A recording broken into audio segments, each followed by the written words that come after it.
All right. What's up, guys?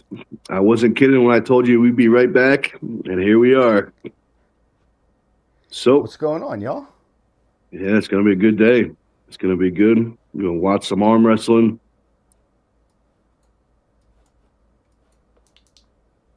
Yes, we are. So that means I got to get something up here, don't I? Lucky Yeah. just sent me something, so I guess she's going to be asking for the link here. Yep, she definitely wanted to. Give me a second, Lucky. Give me a second. Yeah, take your time. Take your time.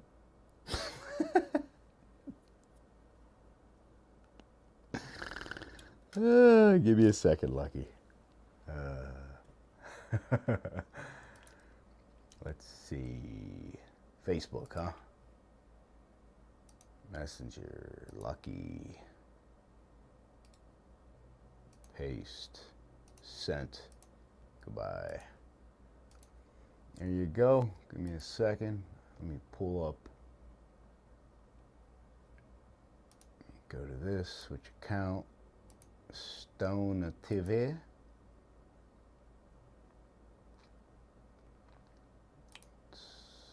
YouTube Studio. What's up, Adam? He says, "What's up, homies? We're going to watch some arm wrestling." Yes, we are. Let's see. Automatic ads are on. Let me do a little editing here. I always take that stupid thing that StreamYard makes you, keeps it checked and it puts it in the description. So I always go back in the description and take it out. Screw you, StreamYard. Screw you. Yep, I feel you. 2 live streams done. Save. Customization. Subscribers. Custom. Man.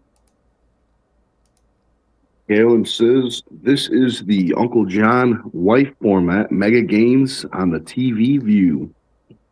That's what I'm talking about, getting them gains.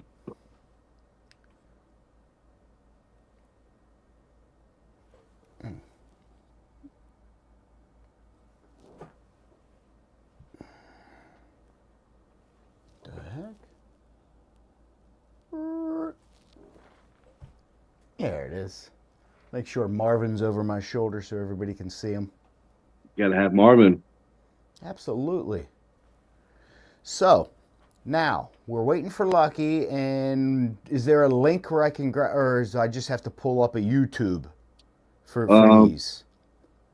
So Robert, do you have anything that you can give me for this since you're the one who streamed it and you're here? Yeah, I just looked up the Montana Armbenders on YouTube. I could do that. Let's open up a third thing of YouTube. All the YouTubes. Montana Armbender. Armbender 2026. Prelims streamed 1 day ago. 2.5 hours. Yeah, we can do that. Let's me grab this. Oh my goodness, let me stop. And it looks like we got a guest. A boom. What's up, Lucky? What's going on, Luck? Hey. How y'all doing? We're doing great. How about yourself? Good. Well, let me turn you up. I don't know why my volume's so low. Well, yeah, you're pretty loud to us. My bad. No, it's good. It's good. It's good. Definitely. That way you can be heard. Beats the alternative. Cool. Yeah, I know, right? That's what I mean my real name starts with a L, so loud was always used as a adjective. And I was like, why can't it ever be lovely? Why is it always gotta be loud? Oh man, that's funny. So, let me or like I mean I'd even settle for likable. Likeable, that's a good one. That's a good one. There it is. Oh my goodness. Oh boy. There we go. Now, should I just hit the play and let it roll? I think Yeah. you have to like fast forward like a half an hour though. Whoop. Oh yeah, that's what Robert was saying. Hold on, let me turn down the volume a little bit. You said a half up, an hour, chat? right? 30 Yeah. minutes? 30 minutes. You sure? Because I'm seeing something right there. No, That's like 3 I minutes. think he was lying. Maybe it was just That's like the, 3 minutes, bro. What do you mean? maybe he meant on 2 the minutes. pay-per-view. Because I thought they started like right at 7. That was one of the things that I was impressed about. Well, let's get this walk out and all that good stuff. I'm trying to walk it back as best as I can. All right. Armbenders, go!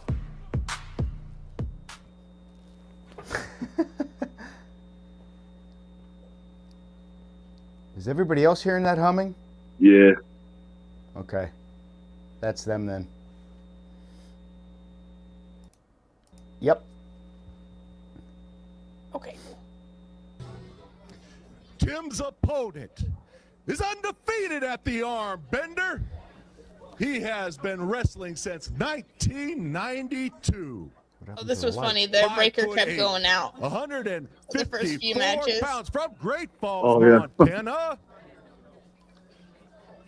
Luke, the mechanic, Cody.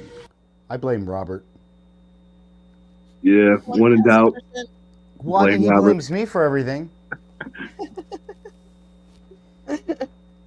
What goes That's our around comes thing. around, right? That's what they say. That's our thing. That's our thing.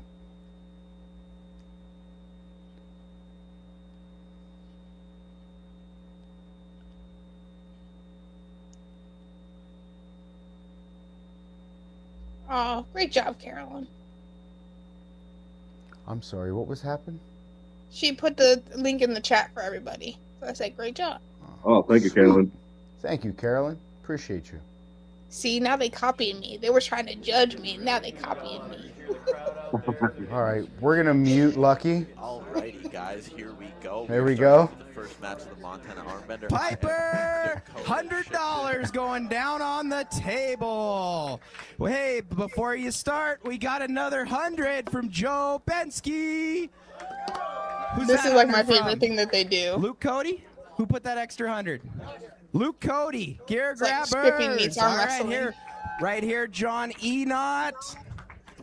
Thank you. Halftime Sports Bar and Casino throwing down another 100. Thank you, John. All right, what do we got there, Keith? 400 already? $400 to start the first match. Here we go. Awesome. Well, welcome, guys. This is the annual Montana Armbender. We are about to kick off with the first round. We have Luke Cody on the right, Timothy Gabe on the left. Dakota, what are your thoughts on this match? I mean, I'm excited for this match, man. They just had a left arm match at the Little Armbender, and, you know, it didn't quite go as planned for either of them, ending with a little bit of an injury, but we're back here with the right arm, and I'm really excited for the setup. Shout out to Gear Grabbers Garage for sponsoring this, and Now that's one thing I we're didn't going on- we're think to going on- hey, ask was guys, what Tim with people, the top roll, what they meant Luke by the holding little confidently, armbender. and we slip, and we're That was going like a to freak show straps. thing or something. Dakota, no surprise. Oh, the little armbender. Mm-hmm. What's that now? What the little armbender was, because they referenced it a couple of times. But I wasn't sure if that was like another event or like a pre-show thing that they did. I don't know. That's usually how their match goes. I'm excited to see what the strap is going to do for Luke. Luke has really been strengthening his hand. That may have been a weak component at one time, but I feel like that might be the equalizer in this match. Yeah, it's very interesting. And I mean, while we're on the topic of straps, for all the people watching who may not know, let's talk about the rules a little bit while we get the strap going on. So for those of you guys that don't know, in this event, all slips are going to straps. Losing position, we're kind of throwing that out the window.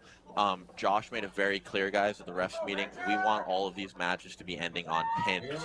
There is 3 fouls.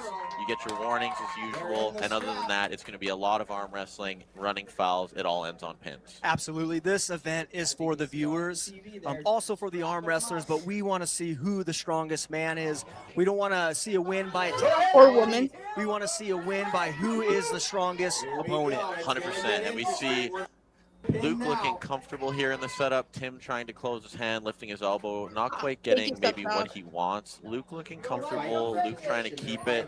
Keith straighten him out.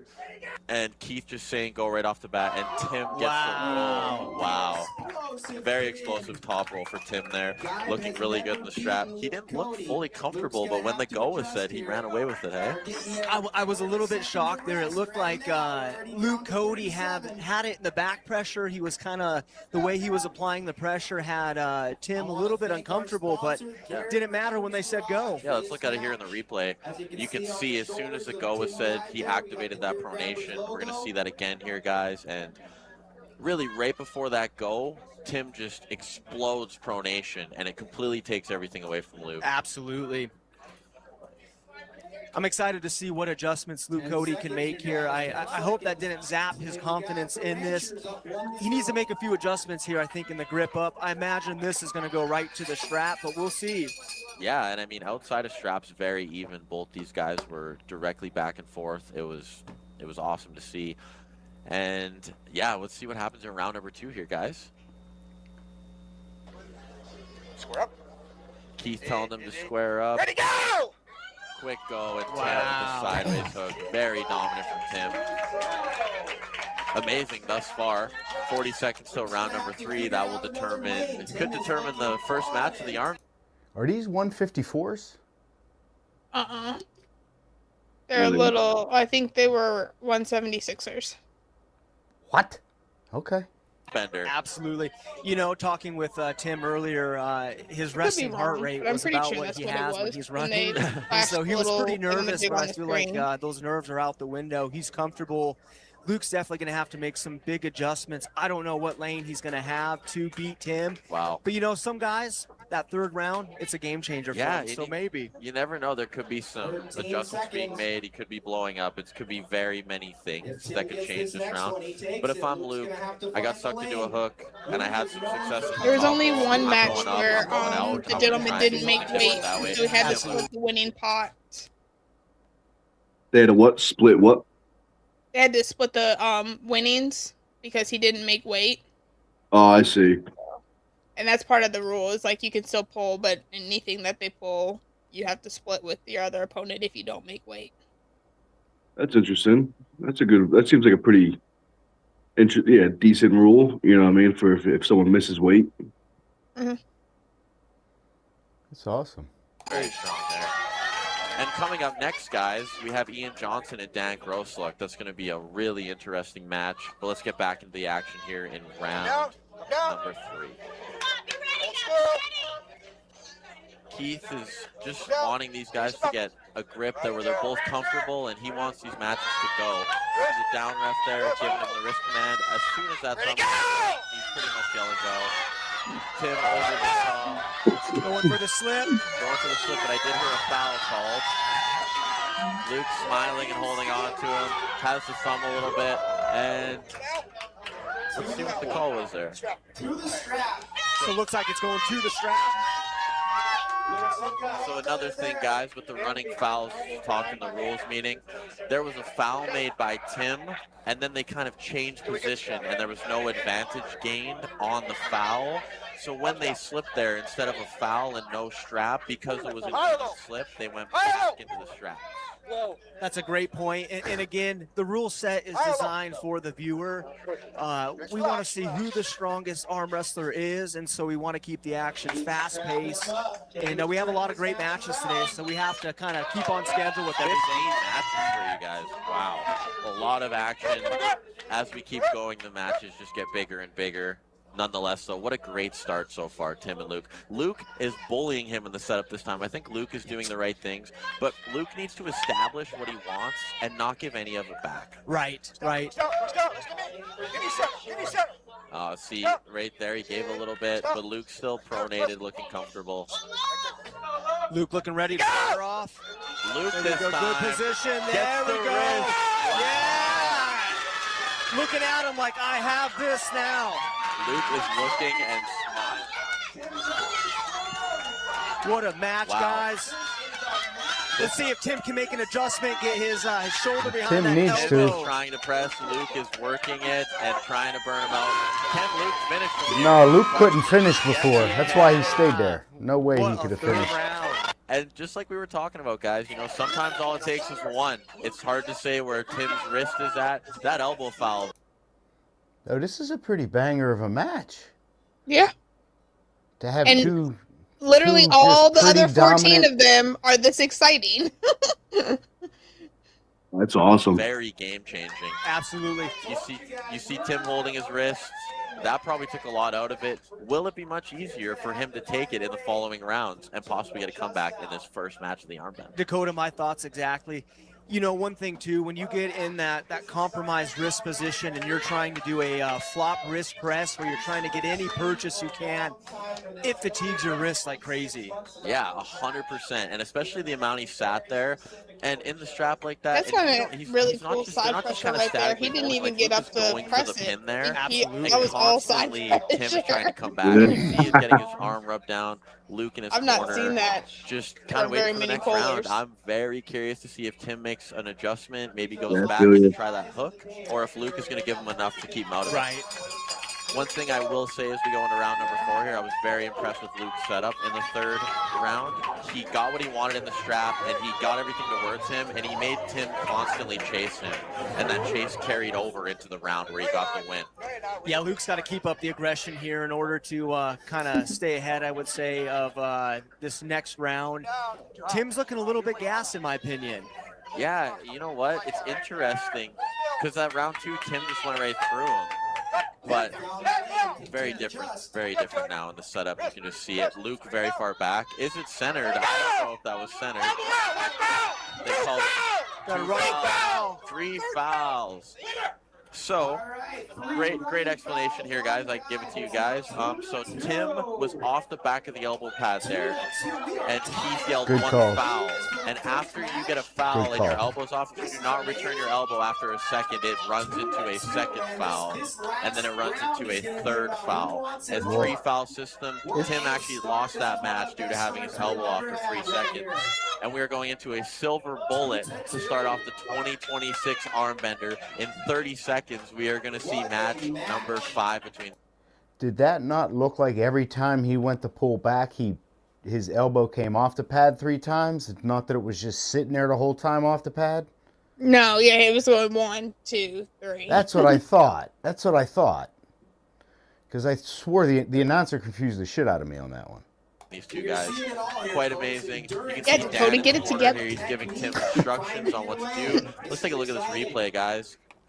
Tim gets up top on the start, but Luke's having him there, and elbow off the back. Keith, 1 foul, 2 foul, 3 fouls before the slip. Therefore, we're moving right into match number 5. Now, I don't know, Weston, what would you do if you were Tim in this situation? I mean, you look somewhat comfortable in round number 4. It bothers me But so bad when I nonetheless, see people massaging it's forearms like that, because interesting all you're spot to doing be is in. You putting can more shit foul blood out, into but the you weren't in a forearm when you horrible massage position. like You were that. on winning side. Oh, yeah. You know, I think it just matters what lanes Tim Like, feels here, like let he me has, blow you what up some tools more he so you has. can't move.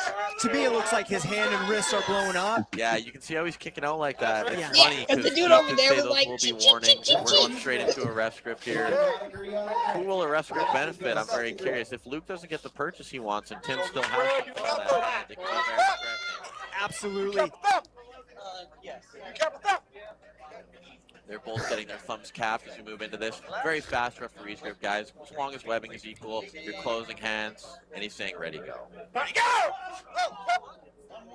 One warning. So, Saved by the ref, and that is saved by the there. ref. Luke better wake up. We might have got our answer there. This kind of shocks me that Luke is having this much trouble in a ref Yeah, script. maybe Luke was bullying so much in the setup, and now that it's fair, it's a little different for him. Absolutely. He's not getting what he needs in the setup. 100%, and we're moving back into the rest script. Luke should wake up, and he gets pulled into the hook. That's a Catches, pin. but he gets pinned. Wow. And we have our winner. Pulls out the win in a very close first match in the Armbender. The cash is going to be passed out, guys. Again, shout out here. You want me to fast forward to the next one, right? Yeah, that'd be cool. That was a good match right there. Almost a turnaround. I know, man. Oh.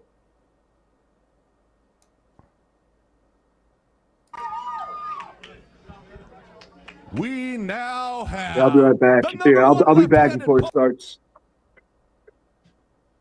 How about I just pause it for you, big guy? That works too. So, Josh, how was your Monday? It was nice. I struck a deal for a bigger camera bag, so I can put everything in all at once, you know, because otherwise I had my shoulder rig, I had batteries, my camera bags, and now it's all together and all in one. Nice. Very cool. Yep. Heck yeah. That's exciting. It is. It is, because those things are ridiculous. Oh, I bet. I bet they're not as much as the camera, but No. But people think, you know, camera, and they're like, oh, the bag's the cheap part. No, No. the bags are hundreds of dollars for the bags. for real.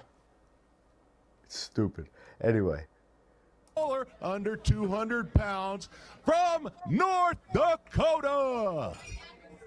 5'9", 184 pounds from Bismarck. Ian Firewall Johnson.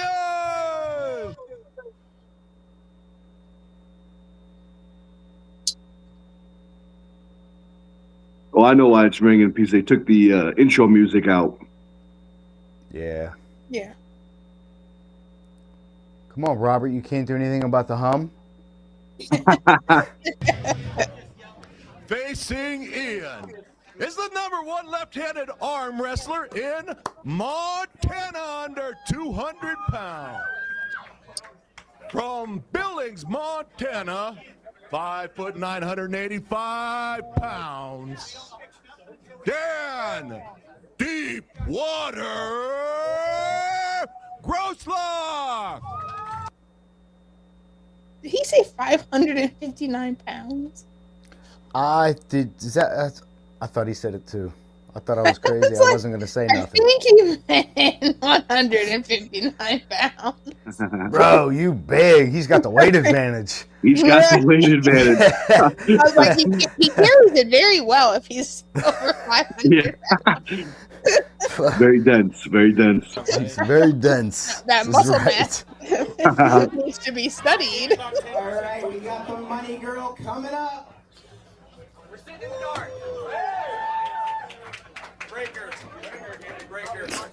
Maintenance man, go get the breaker. Well, Robert guys, blew the breaker again. breaker issue here, but Robert's always blowing figured out ASAP. breakers. Robert, you can't plug all your equipment into one outlet, sir. Hi, All right, James. did the money girl go up? All right, perfect. Money girl's gone up. Oh shit, Big James Clark. 200 from Bensky. 200 more from Bensky. Towing. Right That's there. interesting. I don't have a message from him. 300 on the table. John Enoch, halftime. He said, yo, and then he said, oh, D-word, I dig the watch party. That's what I'm talking about. It's gonna be a fun one. Just a shout out to our sponsor, Gabe Land and Livestock, and shout out to all the other viewers there at the Halftime Sports Bar, throwing in a little bit more money on the table. I tell you what, the Montana Armbender is special in that reason that these guys, and they win big. Yeah, and that always makes them win a little nicer. You know, you get a little cash to go home with it.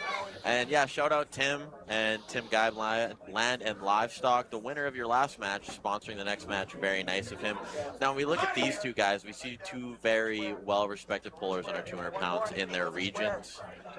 Dan, he's been around, he's been pulling for a long time. I cannot see a knuckle to save my life. I'm really curious to see who gets the advantage here. Where do you think this one's going to go?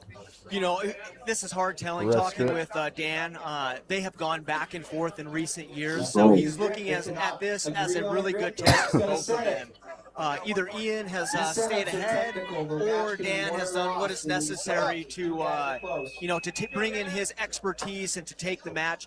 Dan Grosslack coming off a yeah, loss that's last exciting. year, so he has a lot to prove in this match. Yeah, 100%. And I'm Are curious. we gonna take bets on where we think James' match is gonna be at?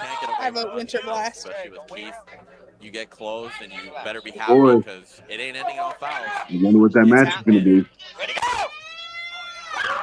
And Dan with a very Hopefully explosive hit a win sideways and not a almost. loss. Ian keeps hand a little bit, but Very nonetheless, true. Dan gets to his side. It just before we depends on slip. if Chuck's We're gonna see the wrecking it. first referee slip in straps. She got him. Damn. She got him. That is funny. So Dan, one thing that he's always That's been a good known one. for, That's a is good a one. very strong hand, but not only is his hand strong, he's just very, very wise with how to use it, how to manipulate it. And I feel like this now going to the strap is going to favor Dan, in my opinion.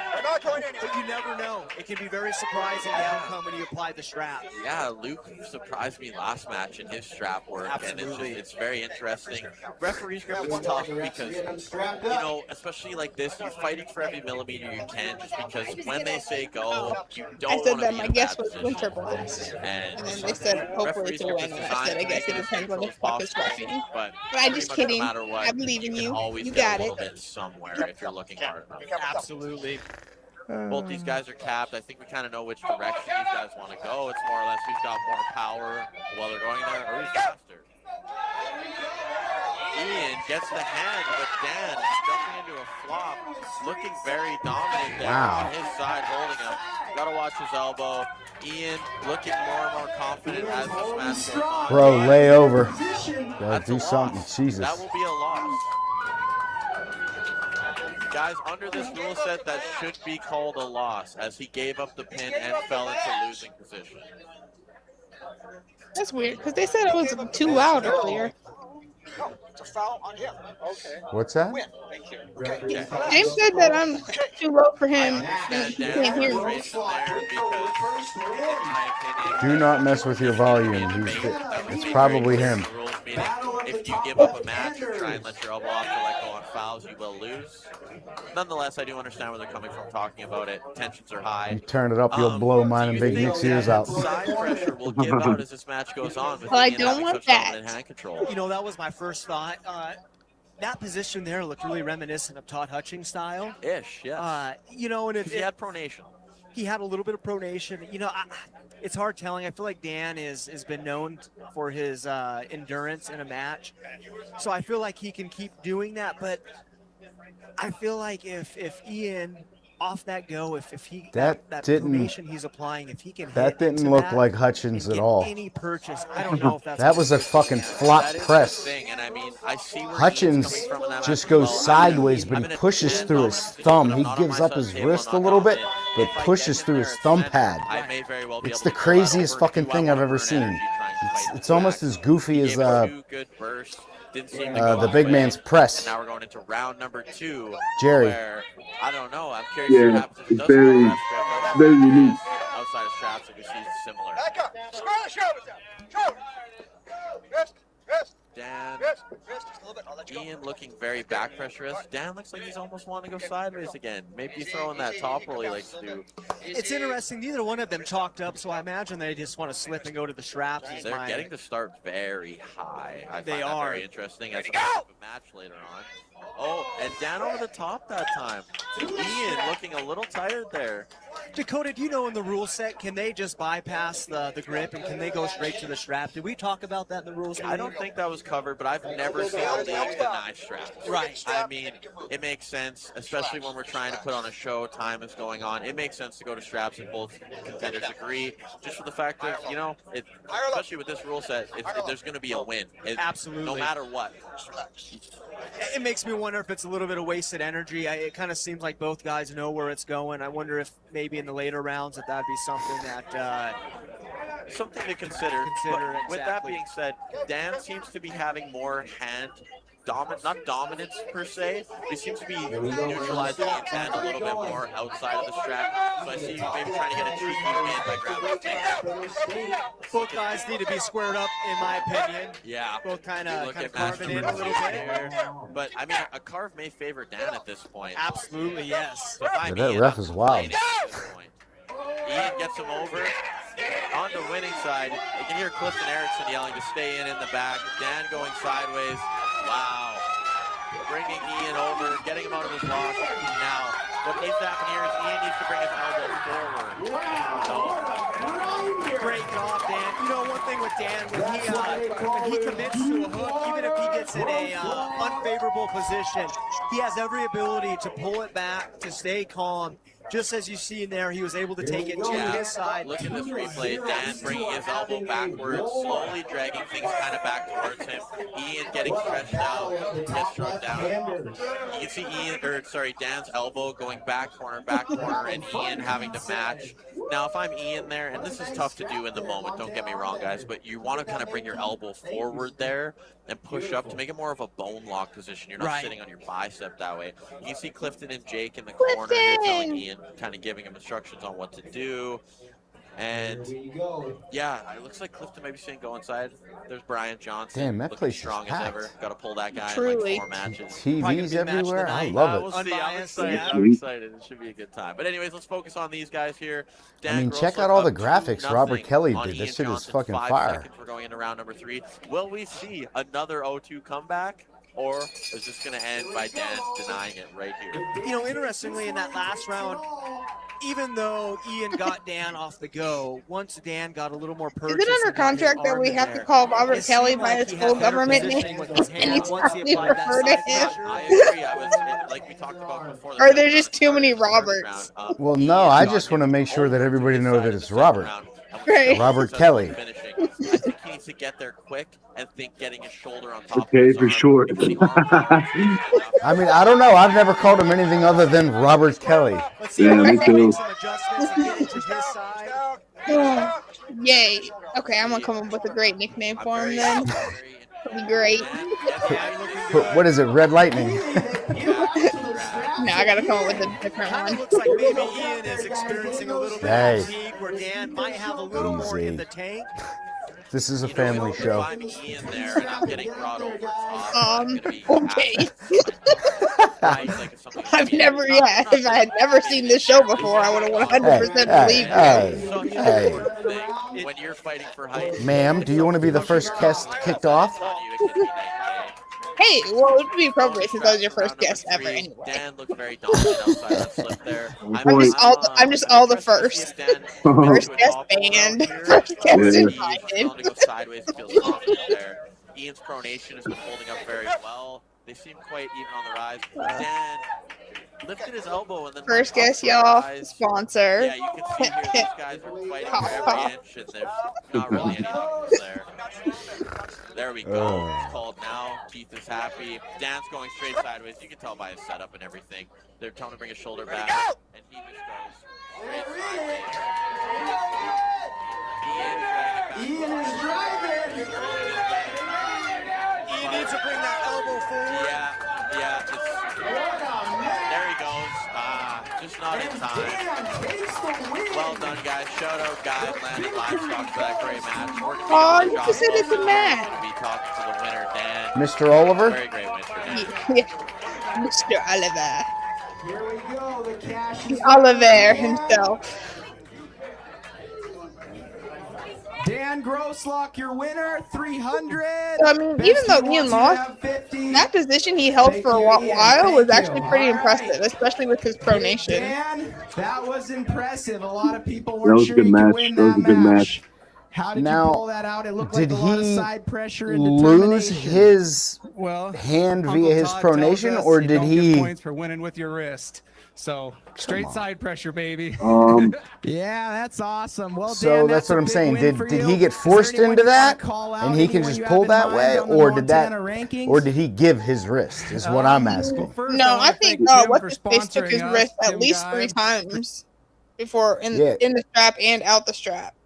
Because it looked he like was that just kid's too fast. pronation, he was just way better pronation than him, by far.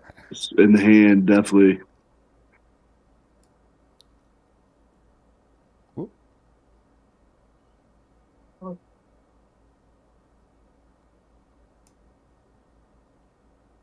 Did I get it again on time? And go. This next match features a monster who bench presses 520 pounds. Back now to Montana from the state of Washington, 6 foot even, 371 pounds, Dustin, the hydraulic press, Finlay! And the breaker. No, maybe.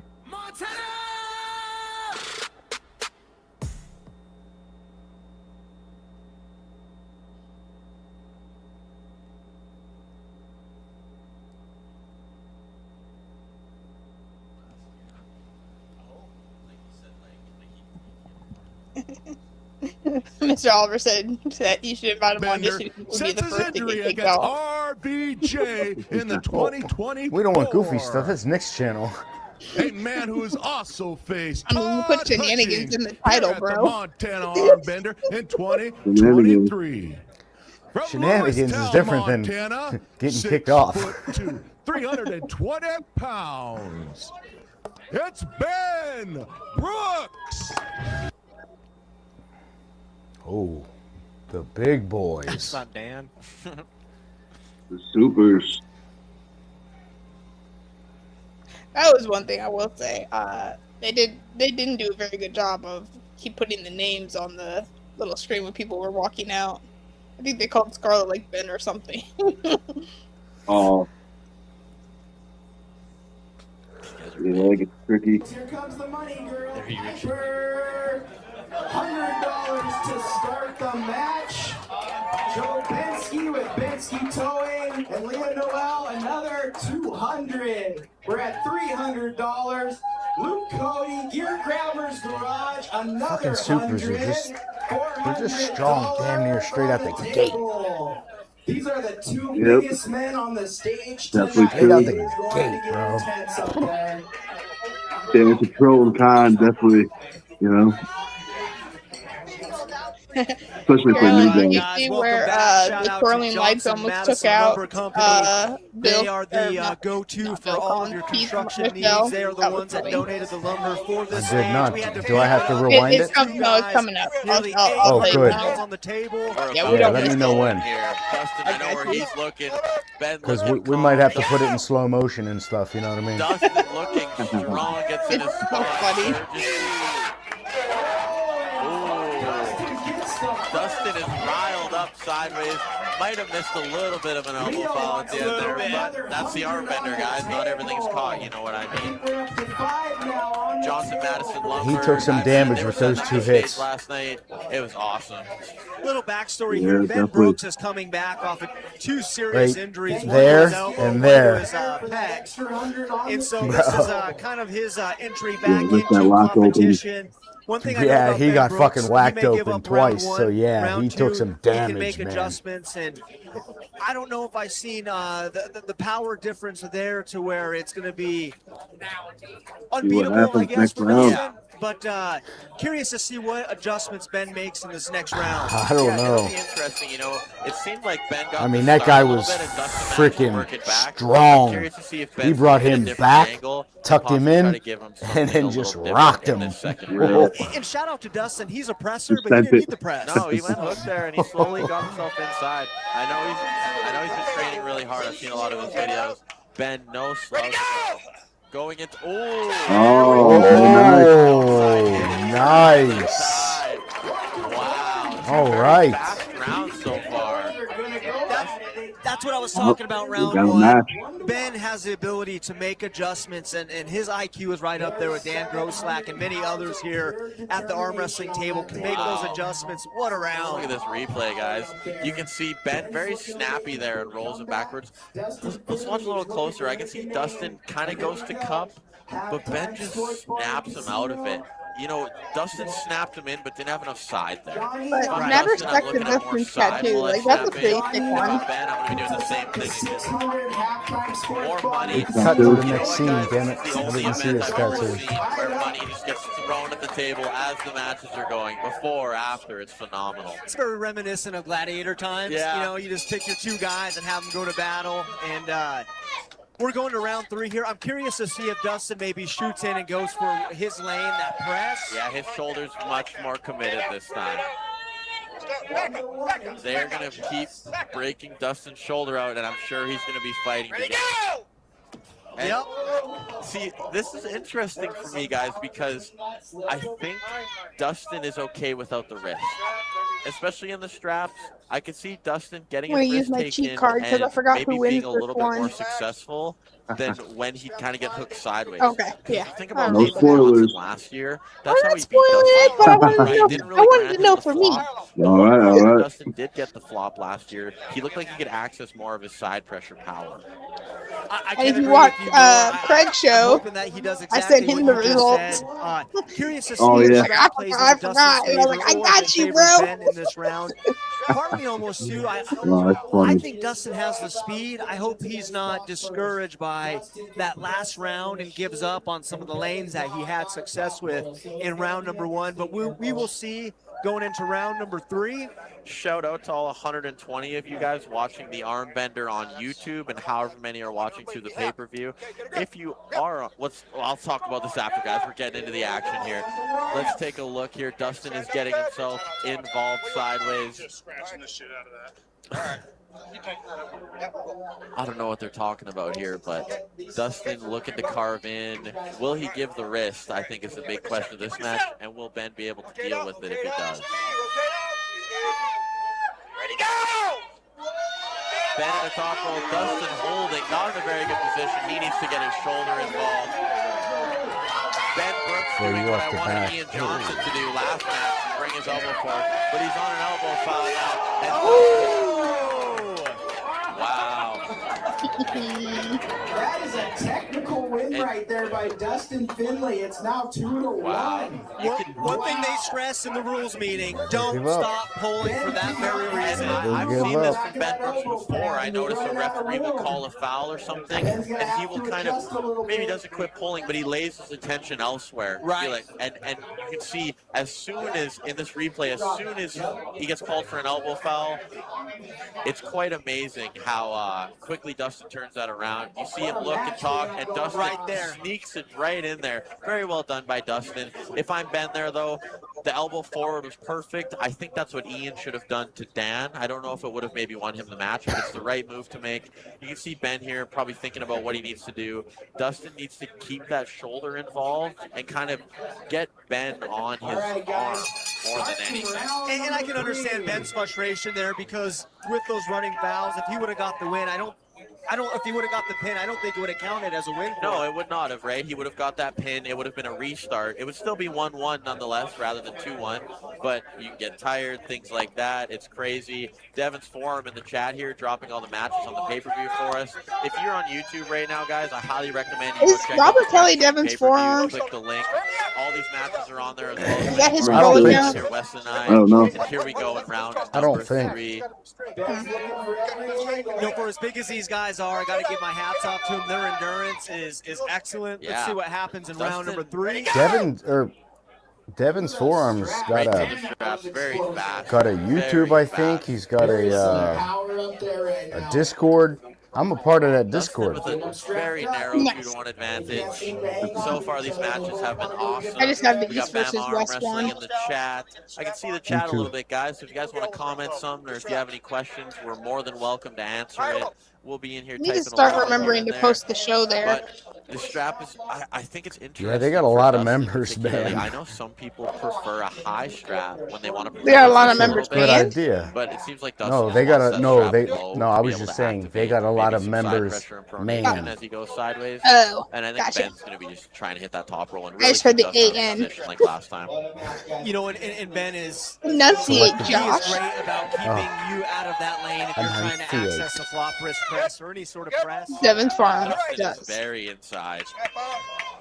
Very inside. Wow. It's gonna be the first 10 matches, James, because the last 5 are on the I can't even see their pay-per-view. arms at this point. Two big boys, no doubt. Reffing has been very consistent so far. I will give them credit for that. Dustin stretched out. Is it too far? Wow. Wow, this hold is Dustin insane. staying in there, Nope. Dustin, and Ben gets the. Hard to tell from our angle, but I imagine he broke that parallel 100%, barrier. 100%. I am very impressed at Dustin's ability to hold there. I think if Dustin gets that stop an inch higher, it's different. look at here, guys. Like, that is as narrow as it gets. But I find it interesting.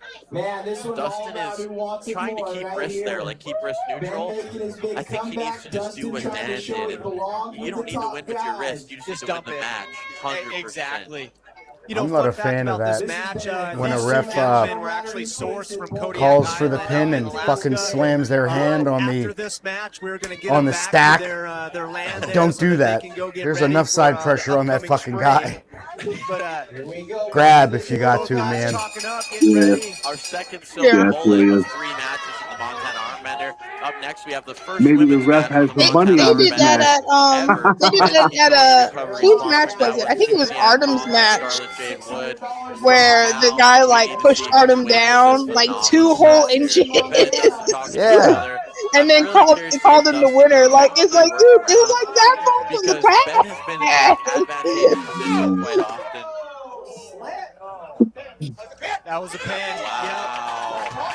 Hopefully, maybe we'll get a replay here. I want to see that again. That was close. Finley, as you walk off the stage, Dustin, here's 50 from Bensky. You're good to go. Thank you for coming. We know that is a heartbreaker. Good job, Dustin. Your winner, Ben Brooks, $600. Damn. Ben, after beating a powerhouse like that, I think it's safe to say you're back. I saw you adjusted. What do you have to say about the match? Whoops. Yay, my favorite match of all time. The first competitor, a 10-time Estonian champion. Also placed 6th at the 2025 WAF Championships. A bikini fitness athlete from Latvia, Susie Ann Pomeroy.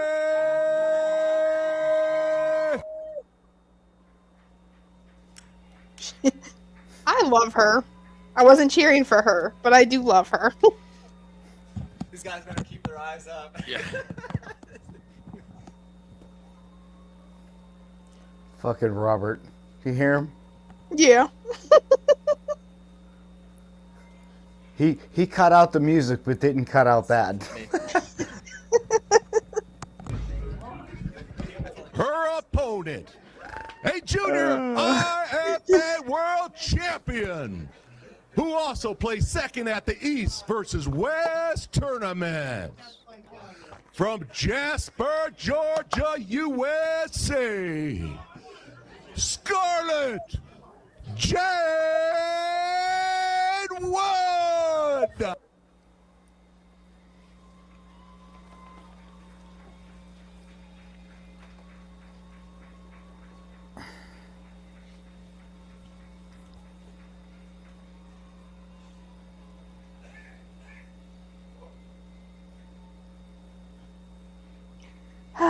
My best friend.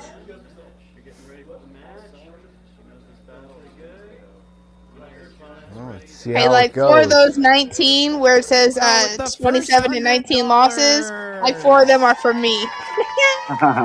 We have That's what I'm talking about. Like 7 of her wins though are from me too, but shh, Maybe we're gonna talk about that. we don't Yeah. talk about that. That brings us up to 400. M&D Construction, another 200. Or 500. Brings us up to 500. Math is hard. Thank you, halftime. Numbers. Casino. Yep. 200. What does that bring us up to there? No, up until this point, it had been like 400 and 500. Luke Cody, Gear Grabbers Garage. I'm waiting for him to go up there, start counting some change, rocking at quarters. Listen up. We got another It's like the train conductor. Oh yeah. Romano with Sendit Arm Fights wanted another Oh. $100 down. That's funny. $900. Jake Deschner with TNT, Total Nutrition and Tanning, makes it an even $1,000.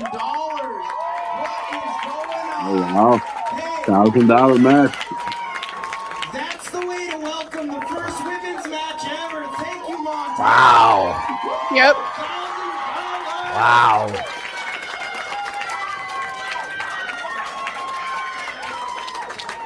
I mean, I'd actually might take a match for $1,000 bucks. Get some cool camera gear for that.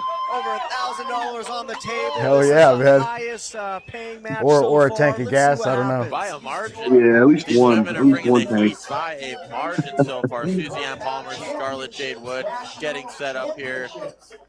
Keith wants to see Knuckles on this.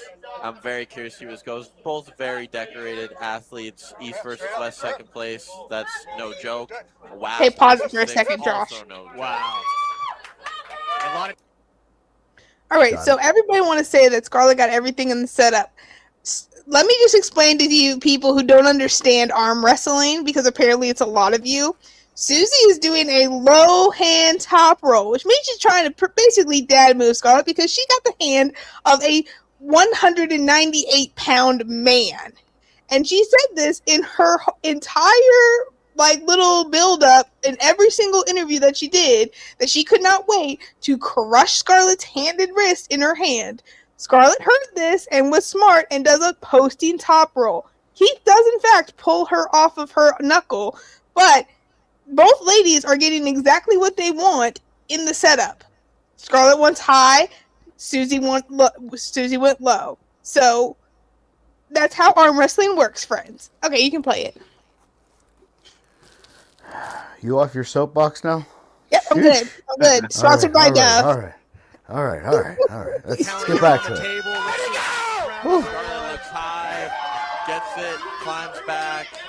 Very good climb from Scarlett here, but Susie, very solid formation thus far. Scarlett gets on top. That's a win. Wow. That's a dub. Here it is. Here it is. Good win. Bam. Yeah.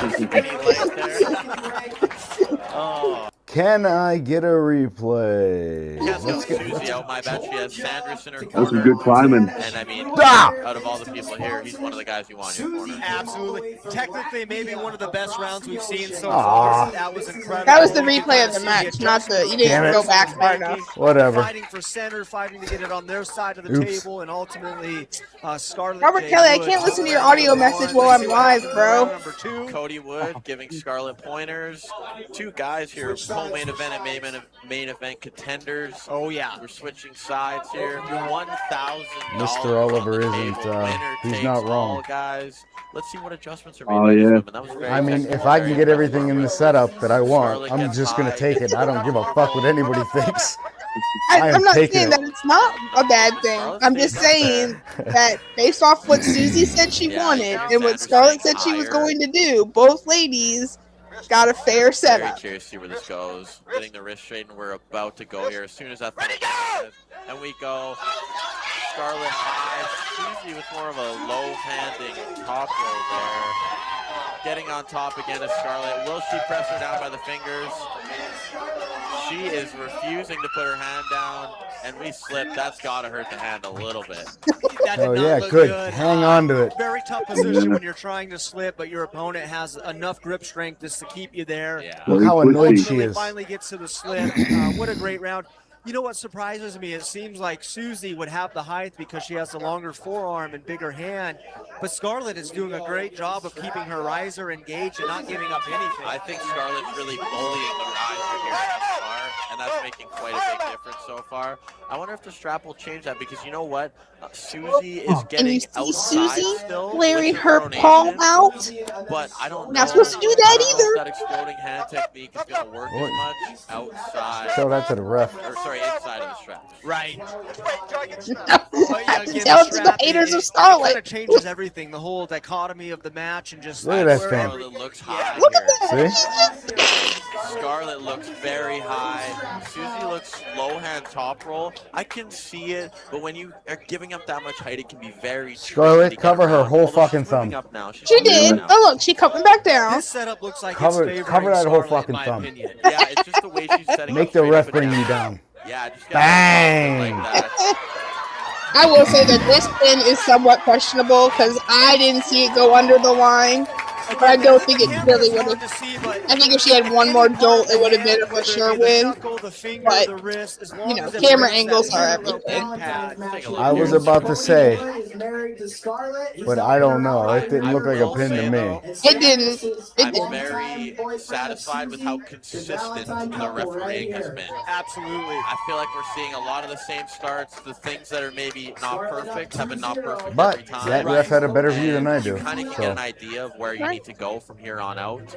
So I think if I'm And it could've Susie, even I just been like a recalibrate with split, like- snappers, I go back up to the table and I just focus For all on I getting know. some height Just like that? and working Just like from that. there. We can see Sandra's giving a The little sound bit of, effects and everything. encouragement, maybe giving some expertise on what lane and maybe adjustments that need to happen. But Scarlett looks comfortable. We'll see if this third round, again, the very first match we had between Tim and Luke, that third round was a difference maker. So let's see if this third round proves to be the same. I'm really curious if Scarlett is controlling the height because of her strength or because of technical capabilities here. It's very interesting. Susie's shoulder very committed. Yeah, bringing that back. Very interesting and very good hit. She brings it back. Very good climb on the exploding hand. That's gotta hurt. That has gotta not All feel great. those It's things gonna look like slip. they're about to break. Yeah, Straps it's around 4 three, where, I mean, Blandy. Scarlett was very Oh. dominant last time. Bensky towing a recovery sponsor. Scarlett has beaten me twice with that finger Let's see stuff, if and I Susie hate can bring it it back so here, or bad. if Scarlett's going to take it home She's 3-0, good and we're going to at continue climbing. on to Easton McCormick and Chuck Young. A very big match. Grabs them fingers like that Guys, lady. the action is only going up from here. It's been a great Yeah, first Deb. rounds. That's it, Deb. This next section we're going to break here shortly. Man, if you haven't bought the pay-per-view, send that out to your friends again. The more pay-per-views that we can get, the better that we can pay these guys, and on top of what they're already getting if they win the match. And we love to support our competitors and just make this an awesome event. So the link is in the description below. Get that pay-per-view, send it to your friends. You don't want to miss the action. It's only getting better from here. Yeah, and I mean, Weston, you and I are taking a break after this. I got a poll. You got to get ready. We're going to have Andrew and Daniel Grosso, who pulled earlier, jump in. Take a look. Very high from Scarlett. Very dominant. Yeah. Oh, God. Susie can pull that low hand like no other. She's bringing it back. Scarlett rolled it over. Oh, Susie is get her out of her shoulder. choosing to Get her give out of her up. shoulder. Now in more of a flop press position. Susie has a heart on the line right now. She's taking it to her side. There you go. What a match. What a match. Scarlett getting a little bit flustered. She needs to keep her Scarlett. elbow. Oh, Susie man. has grit. Wow. What do you mean? She Susie yanked said, her elbow "Not off that that fucking easy. pad. Hold on a second, guys. We are continuing this first match of the Armbender for the women. Wow. Cody Wood pep talking said, hey, I need money for more weights. Yeah. Man, you gotta That's pull one this thing I out. wish Scarlett Bob Brown would jumped in do there is saying, just "All right, remain Cody, let with me see pressure what on we it can do here." and then That slowly is a adjust very instead of doing the impressive win for surging that she Susie. We does. got a 40-second rest. Because I You can just only feel like imagine when how she these ladies aren't surges, that's feeling. when she I loses mean, a lot of the Susie's momentum hand and is somebody's gotta able to be pull her blown back. up at this As her point, the way opponent, I she's love pulled when she back. does that But crap. She keeps that They can pronation pull her so back. well. She When does. when I want her to win, I want her to knock it off. One thing I noticed is she did a great job of, instead of going back from it, I would opening get up her yelled arms, at she came towards the action, every week got more of her elbow and got more purchase for that there and was shit. able to bring it to her side. Constant pressure. I'm curious So to I see learned to if hit with Scarlett, constant pressure. what that last round did to her going Because into I was this sick of one. getting yelled at. See how she adjusts her. If she adjusts her, if she's confident where she's at. I'm also very Who yelled curious at you? to see, I want video of this. I'm just curious to see how Scarlett's arm is after that. I got Someone say, who knew guys, better. This has been quite a technical battle thus far. I'm very impressed with both of these women's capabilities and how they've been Nice. doing. Scarlett needs just one more to end it. Susie walking back to the R. stage, Kelly getting says when the ready. post-production comes out, he'll hit more angles for the good TCG98 thing. Sports, we got a match. I can't agree with you more. Man, they just keep getting better and better. Let's see if Scarlett can pull this round out and secure the victory. Susie looks confident here, though. She's getting Very into the action, bringing her shoulder forward. Yeah, Mr. Oliver, I was Round thinking the number same 4 thing, about to man. happen. That girl's wrist. Ugh. Making some adjustments. Very twisty. Just looks. These match up very Oh, well. Just look at it. 5'5", Gross. 5'7", 12 and a half It's like- versus 11, or 12 Looks versus like 11 and a half inch bicep forearm. Scarlett's about to Very rip it off. It's been a great match thus far. We'll find out right about in a couple seconds. Both weight and That fire low on hand go. looks killer. Yes. But she's giving up her rise at her wrist, right? Ready, go! It's because she wants to stay at the front of the pad, so she's got to give up something. It's either going to be her fucking wrist or her hand. She's got to dump her hand, or she's got to move her elbow back. Yeah, I'm very curious. If I'm Scarlett, I am putting it all into this one, and I'm getting as much strap leverage as I can because I don't know if I want to go into a round number 5 with this low hand that just doesn't seem like the hand will dump, the rise will dump, but the pronation will stay there. I see Porsche in the chat here. Is that Sanders? Yes, that is Sanders. He is pulling on the pay-per-view later. Make sure you get the pay-per-view. The link is in the description. You're not going to want to miss it. You guys think this is great? It's going to keep on going. We have another 9 matches or something. Still 10 matches is crazy. Well worth the money, guys. It's pay-per-view is doing very well. The everything is just professional and yeah, it's been great so far. And I gotta say, this match is not disappointed at all. We're about to kick off. Scarlett needs to stay high here with Susie. There we go. I would love to see Scarlett bring that shoulder forward a little bit and get behind her hand. Wow. There she goes, that side pusher. But she gets up her wrist. Will she keep it? Scarlett looks like she's maybe pulling it to her side. She's got that Oh, press!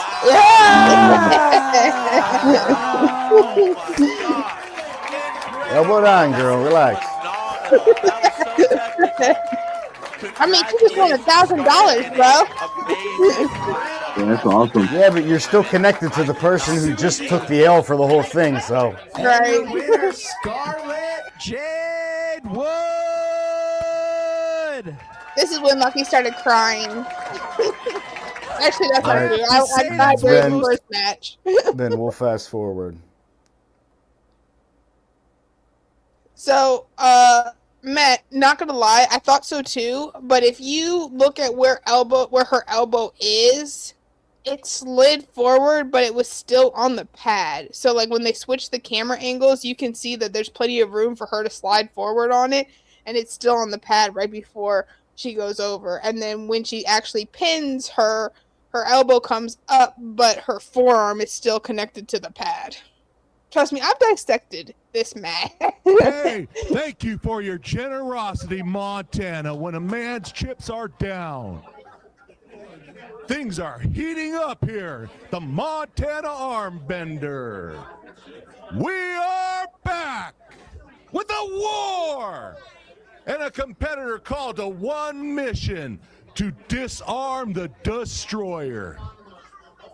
Let's welcome to Montana the 6'3" nightmare from Nebraska, Easton the Technician McCormick. Hey guys, we're back here at the Montana Armbender. Got a couple Hi. new people in the booth. I'm Dan Groslock. Hi, Dan. And I've got with me Andrew Quintana here Hi, to my Andrew. right. Tell me a little bit here about Easton. Well, Dan, it's great to be here with you. This has been such a great event so far, and I just have to say, Easton is a completely monstrous up-and-coming I'll be rising right star back. in the I'll arm be wrestling back world. before it He's here starts. to stamp his name and say that he is ready to hang with the veterans of the sport. Bringing intensity.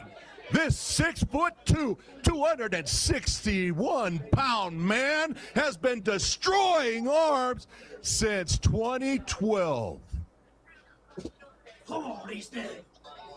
Coming in hot, it's Chuck, the Destroyer. Ooh, I'm here all by myself. Oh man, this No, is gonna you're be so not. good. Oh dang, never mind. To the stage now. Chuck's a longtime veteran of the sport. Dad's still He is here. I looking gotta to behave. Make sure that Easton doesn't That's think he's right. quite in the top level yet.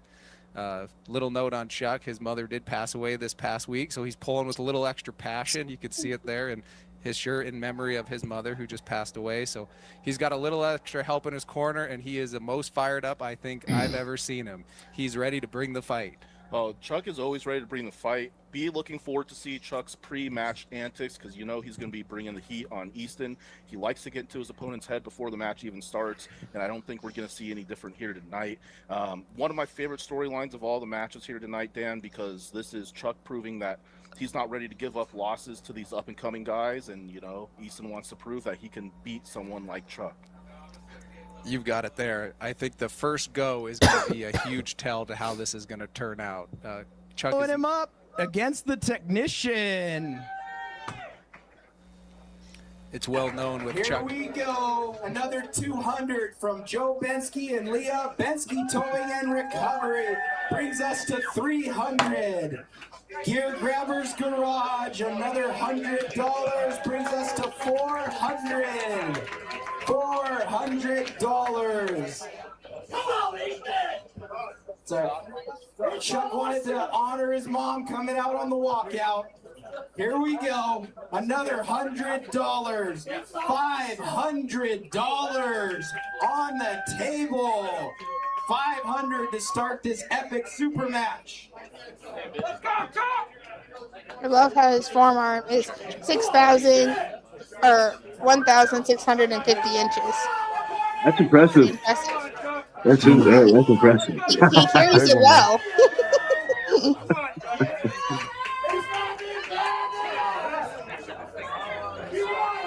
This one's gonna be explosive. Maybe it's all the ink on the arm. It makes it look slim. Yeah, it's the ink effect. So we're just getting ready here, guys. The grip up's starting. Referee's grip. You can see that in this matchup, Easton, being the younger man, though, is also Friends, the I'll bigger definitely man. check out that tournament. Chuck Young, classic hometown- setup strategy here. Hometown Lots Tony. of gripping, lots of letting go, lots of walking around from the table. Pork Anyone who's wrench. been around Chuck a little bit knows this is classic Chuck Young right here. Let's see if Keith Michelle can get these two settled down and get Oh, a go. pork wrench, I see. I definitely agree. Yeah. And, this first go win is pretty much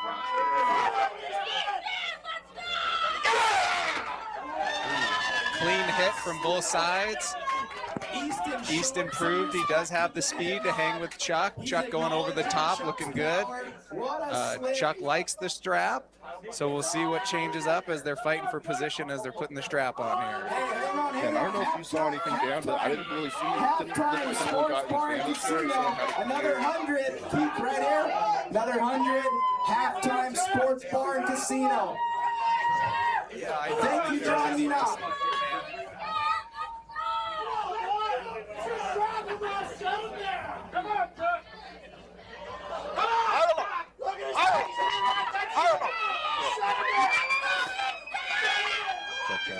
Easton McCormick from Nebraska is Can you over hear me 20 now? years old. We're back, guys. Sorry there, had a little technical difficulties. Yeah, Andrew, I didn't see any advantage in the first go. Really, I think Chuck went over the top. Easton just let him have it, not wanting to hold on there. As the go starts here, it looks like Chuck is trying to stay as high as possible. Easton just looking to protect his hand and make sure he's getting a good tight strap on the wrist.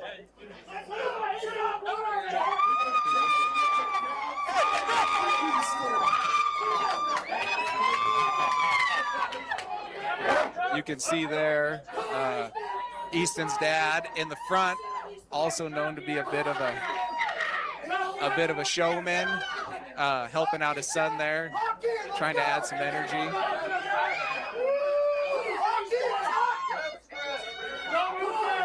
This is going to be an intense go. Here we go, folks. We're about to start the match. Looks like Easton's got his cup in. Looks like it's going to give Chuck some problems if Easton's already cupped in. They're trying to roll him out. Chuck needs to get him rolled out if he's going to want like a setup. Easton puts the hook on. Oh, Chuck Young holding Easton McCormick deep in a hook. Deep in a hook. Chuck Young committed. Straight side pressure. Easton looking comfortable, though. Being patient. Being patient. He looks comfortable. He's holding on. Can Easton work from there? Oh, he comes forward with the shoulder. Easton McCormick with the pin. All of versatility there from the young man, Easton McCormick. Chuck got the hit away.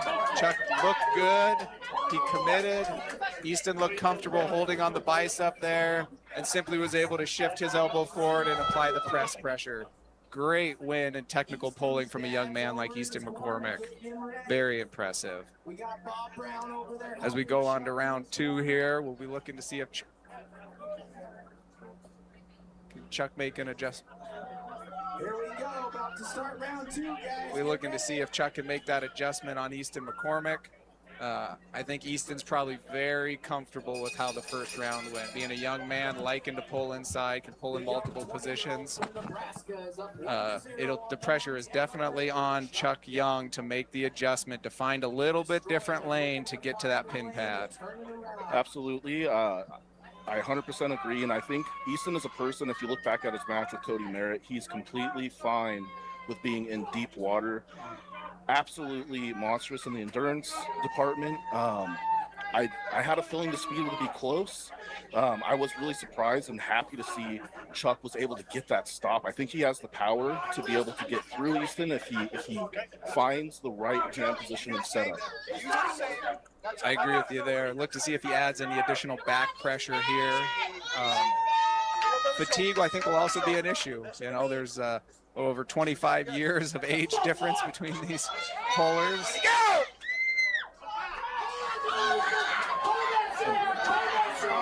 Easton showing that versatility there, able to get out of Chuck's hand without the straps and get that top roll away.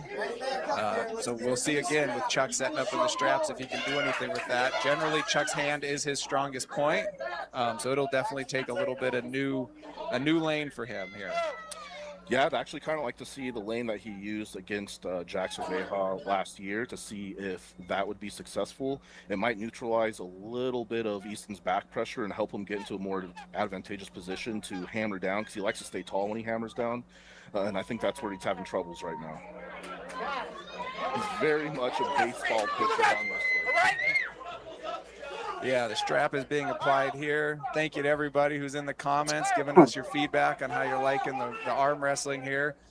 Don't forget to sign up for that pay-per-view if you are watching the free live stream on YouTube. We want to make sure we can get up to 500 live streams if possible and get all the pullers a little extra money in their pockets. Here they are setting them up. Absolutely. I'm sure the main event pullers would love to see that. Josh, you see the comment?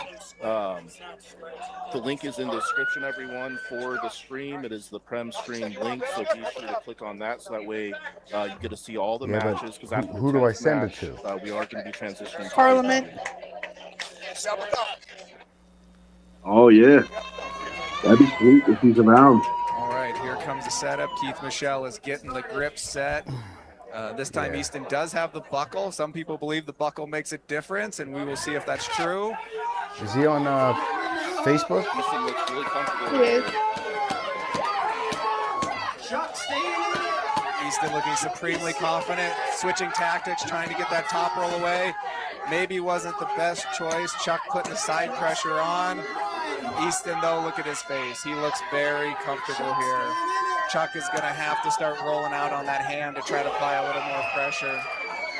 Looks like we might have a call here. Elbow. I think Keith Michelle called a foul, and Tom Vieira called a pin. Easton McCormick with a second pin. Okay. Great match. Chuck is really hanging in there. Hey, Chuck Lucky, is can you digging just deep. send it He to is him? really selling out here, particularly with the side pressure. Not sure the side pressure is going to get it done against this young mountain from Nebraska. He may need to look to see if he can roll out on those fingers. He's winning center. He's getting good position as far as taking Easton's shoulder, but Easton with that bicep is just too strong and able to hold comfortably. 100%. He needs to find a way to gain a little bit more height, keep his knuckles higher. He's getting coached up by Bob Brown, so I'm sure Bob has given him some great information on how to get back in this match. You know, for a long time, Chuck was known as an arm wrestler who pulled through one lane, but he's shown a lot more versatility over the last 2 years. Definitely learned a lot of new tricks, and I think he needs to put them on display here. Again, I keep going back to the match with Jackson Bayhawk, even though he lost I'll be right back, though. I'm going to go grab some water. Okay. Take your time, I take your finished your time. secretarial duties, Josh. What would we call it? Like a, Thank like you, an outside Lucky. hook. Yeah, I think that type of work. like a high hook, kind of a low hand. Here they are setting them up again. You can see the confidence in Easton's face. Chuck is definitely looking like he's trying to find a lane in his hands, see if he can find something a little different. I mean, mad props for Chuck for showing up because I would imagine Easton's going to be very comfortable being here. in his Allowing position. Chuck to slip if necessary. What's that? I mean, And they're gonna well, go he had straight lost to- his mom on, straight to straps, was that, or I think, Oh. the 11th It looks like ref script. or 10th or something like that. Pretty much See that Easton's week. dad there in the front making Yeah, a show of that's it. rough. He's Showed up. confident that his son is going to get this done here. Ashley I don't think McCormick. it, you know, Easton's it's dad one of those things where it's like is, how much somewhat does similar that to play Devin's factor? Jody in terms of how he participates Yeah. very much in the match as well. I feel you. So It's a always tough great to time. see It's Ashley out definitely a at these tough time. matches. Easton just looks very comfortable in the setup. Though. Like his hand is not being challenged at all by Chuck's. Doesn't look like. And flash top roll from Easton McCormick. That's the benefit of being young right there, folks. Round 3, and you still have all the gas to hit just as hard as round 1. Absolutely. Great effort by both pullers. Great coming out party here in the Montana area for Easton McCormick.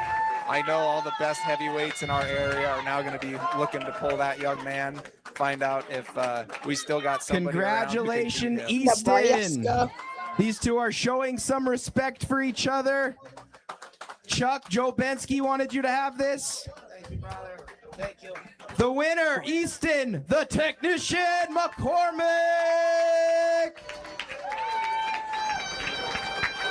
Chuck,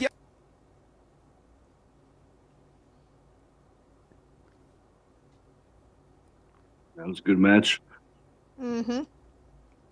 Yeah, all of them been pretty good so far. I told you. Yeah. Good matchmaking. Oh yeah. Making his way back to Great Falls from Sand Hollow, Idaho, R.J. Harold! All right, R.J. Harold. I had the pleasure of pulling this young man at last year's Armbender on the right hand, and he sent me home packing with an 0-3 loss, so I've been able to grip up. Very strong young man, up and coming in Idaho.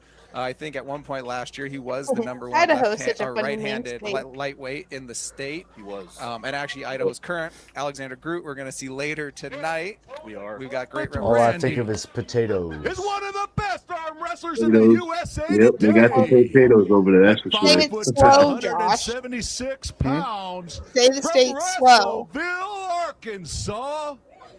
Idaho. Electrifying. Jake Read between the lines.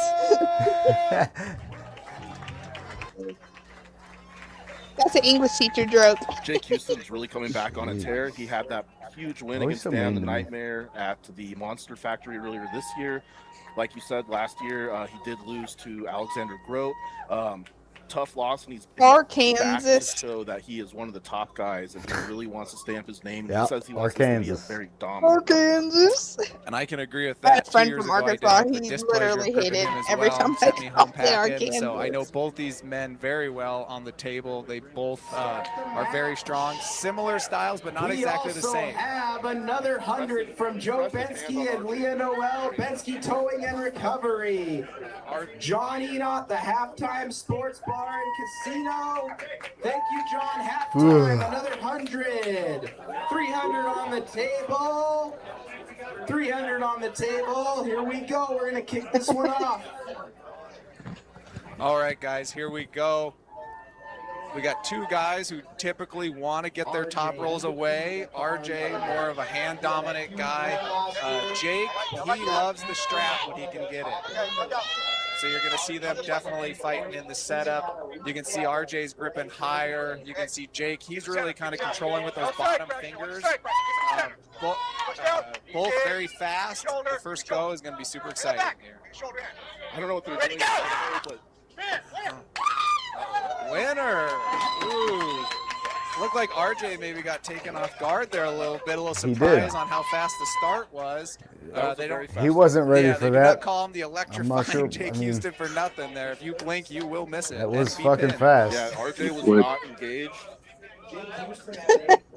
It was a good sign, though, that he was strong enough to pull out of the hand. I think you'll see a much better start in the second round here. I think we definitely will. And what I was trying to say before, too, is I don't know what they're doing in Idaho, but whatever they're doing to build their rise, like they all just have like this iron rock hard unbreakable riser. And it's crazy to deal with. Like you said, I think he was caught off guard. Definitely looks like he had enough strength to pull back and out. So I think if he's able to There's engage Clifton. Hi, get Clifton. in there, but it is Jake Houston, and being able to stop his speed is always going to be a question. Yeah, engaging that riser looked really good. I think he's going to have to try to engage some sort of side pressure across the top of Jake's hand, because if you let Jake grab the back of your hand and hit, he is going to get you to the pin pad.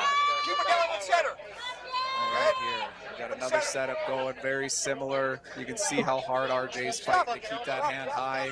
Pull it back like that. Jake, he's been around the sport a long time. He's not going to waste his energy and blow his hand up fighting for something that you're not going to win. So right on to a ref script here. What do you think is the most important thing that RJ needs to protect? You wrap the thumb. Yes. You wrap the thumb. I don't want my fingers. I would say he needs to control center through Do you his have a thumb? rise. If he's going to end up on the B side, it's Never heard a ref. a long way to pull from that. The worst thing you can do against Jake is try to Ask grab like the back that of his before. hand and hold on. So hopefully RJ's posting hard, controlling center. Josh, please start asking There that we question go. that way. They're very equal. Do you have a thumb? Out over the top. Jake more than Do happy you to have a let that thumb? happen. He loves the strap. Ready to go. I think RJ Can you imagine how confused they'd be? They'd be like, yeah, good. Do you have a thumb? Yes, good. Ready, go. But Jake in the strap, Yeah. is That'd be pretty funny. ferocious. He might be even faster would. in the strap because he Not for the he arm is so good wrestlers, at but getting that connection everyone to the else. light on the strap and Oh, yeah. really knowing how Oh, to yeah. get back into it and pulling his power away from them. So We'll set it up. Again, Good big match. props to RJ Guest taking this referee. match. I know it's Do you have a massive progression thumb? for him because he wants to get back to that #1 spot in Idaho. First of all, but Clifton is my best friend. Jake Friends is with such a Benedict. monstrous opponent who knows Thank how you very to do much. everything, and he knows all the tricks in the book. Yeah, I've and we saw never a lot met of those him. trick last year, digging out those wins But he's my against best Alex. I think the same. If you can control the top of And he Jake's won't hand with your rising accept my post, friend request that on is the Facebook. way you take him out Still of my his lane. best. That's what Alex was able to do last year. That's what RJ's probably learning from his fellow statesmen in Idaho to do this year. And that will dictate the match. But you are right. When Jake has the strap on, when he hits, you can feel it all the way through his waist because he's got such good connection when he's hitting that sideways. Extremely impressive forward. Especially, like, look how much. Here we go, folks. Oh, very good. RJ got the hit. He had the control. He just didn't simply have the arm power to hold on to that drag pressure of Jake Houston. Very good looking win from Jake. Yeah, Jake is just such an insanely good arm wrestler, especially when you look to see how much he's being outhanded in terms of size by RJ. How Jake has learned to utilize his hand, even though he doesn't have the biggest hand in the class, and just be so successful is truly impressive. I feel like if RJ had come up a little bit more and gotten behind it, he would have gotten that. For a reason. I love watching Jake pull there. He's But he's applying only that 8. pronation, I think he's not 20, through the so fingers with he'll the learn that reach of eventually. RJ's hand, and Super you can young. see how he's breaking him open without Yeah. moving backwards, and that's where you know you've got Maybe he'll make an really adjustment. seasoned puller who We'll knows that see. his hand isn't quite good enough to Well, you dominate, already and so know, he's but just using the lane. that Josh he's and I given. will find out. No spoilers.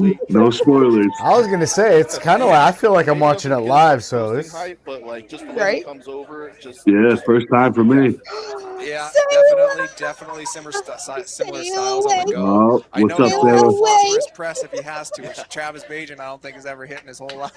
you're definitely not a music teacher. Yeah. But no, Jake is a wonderful bowler, and I'm hoping RJ can find a little success here. Maybe he can hold on a little up high outside of straps. Maybe give Jake something he's not expecting. I think it's totally within the realm of possibility. Ready, go!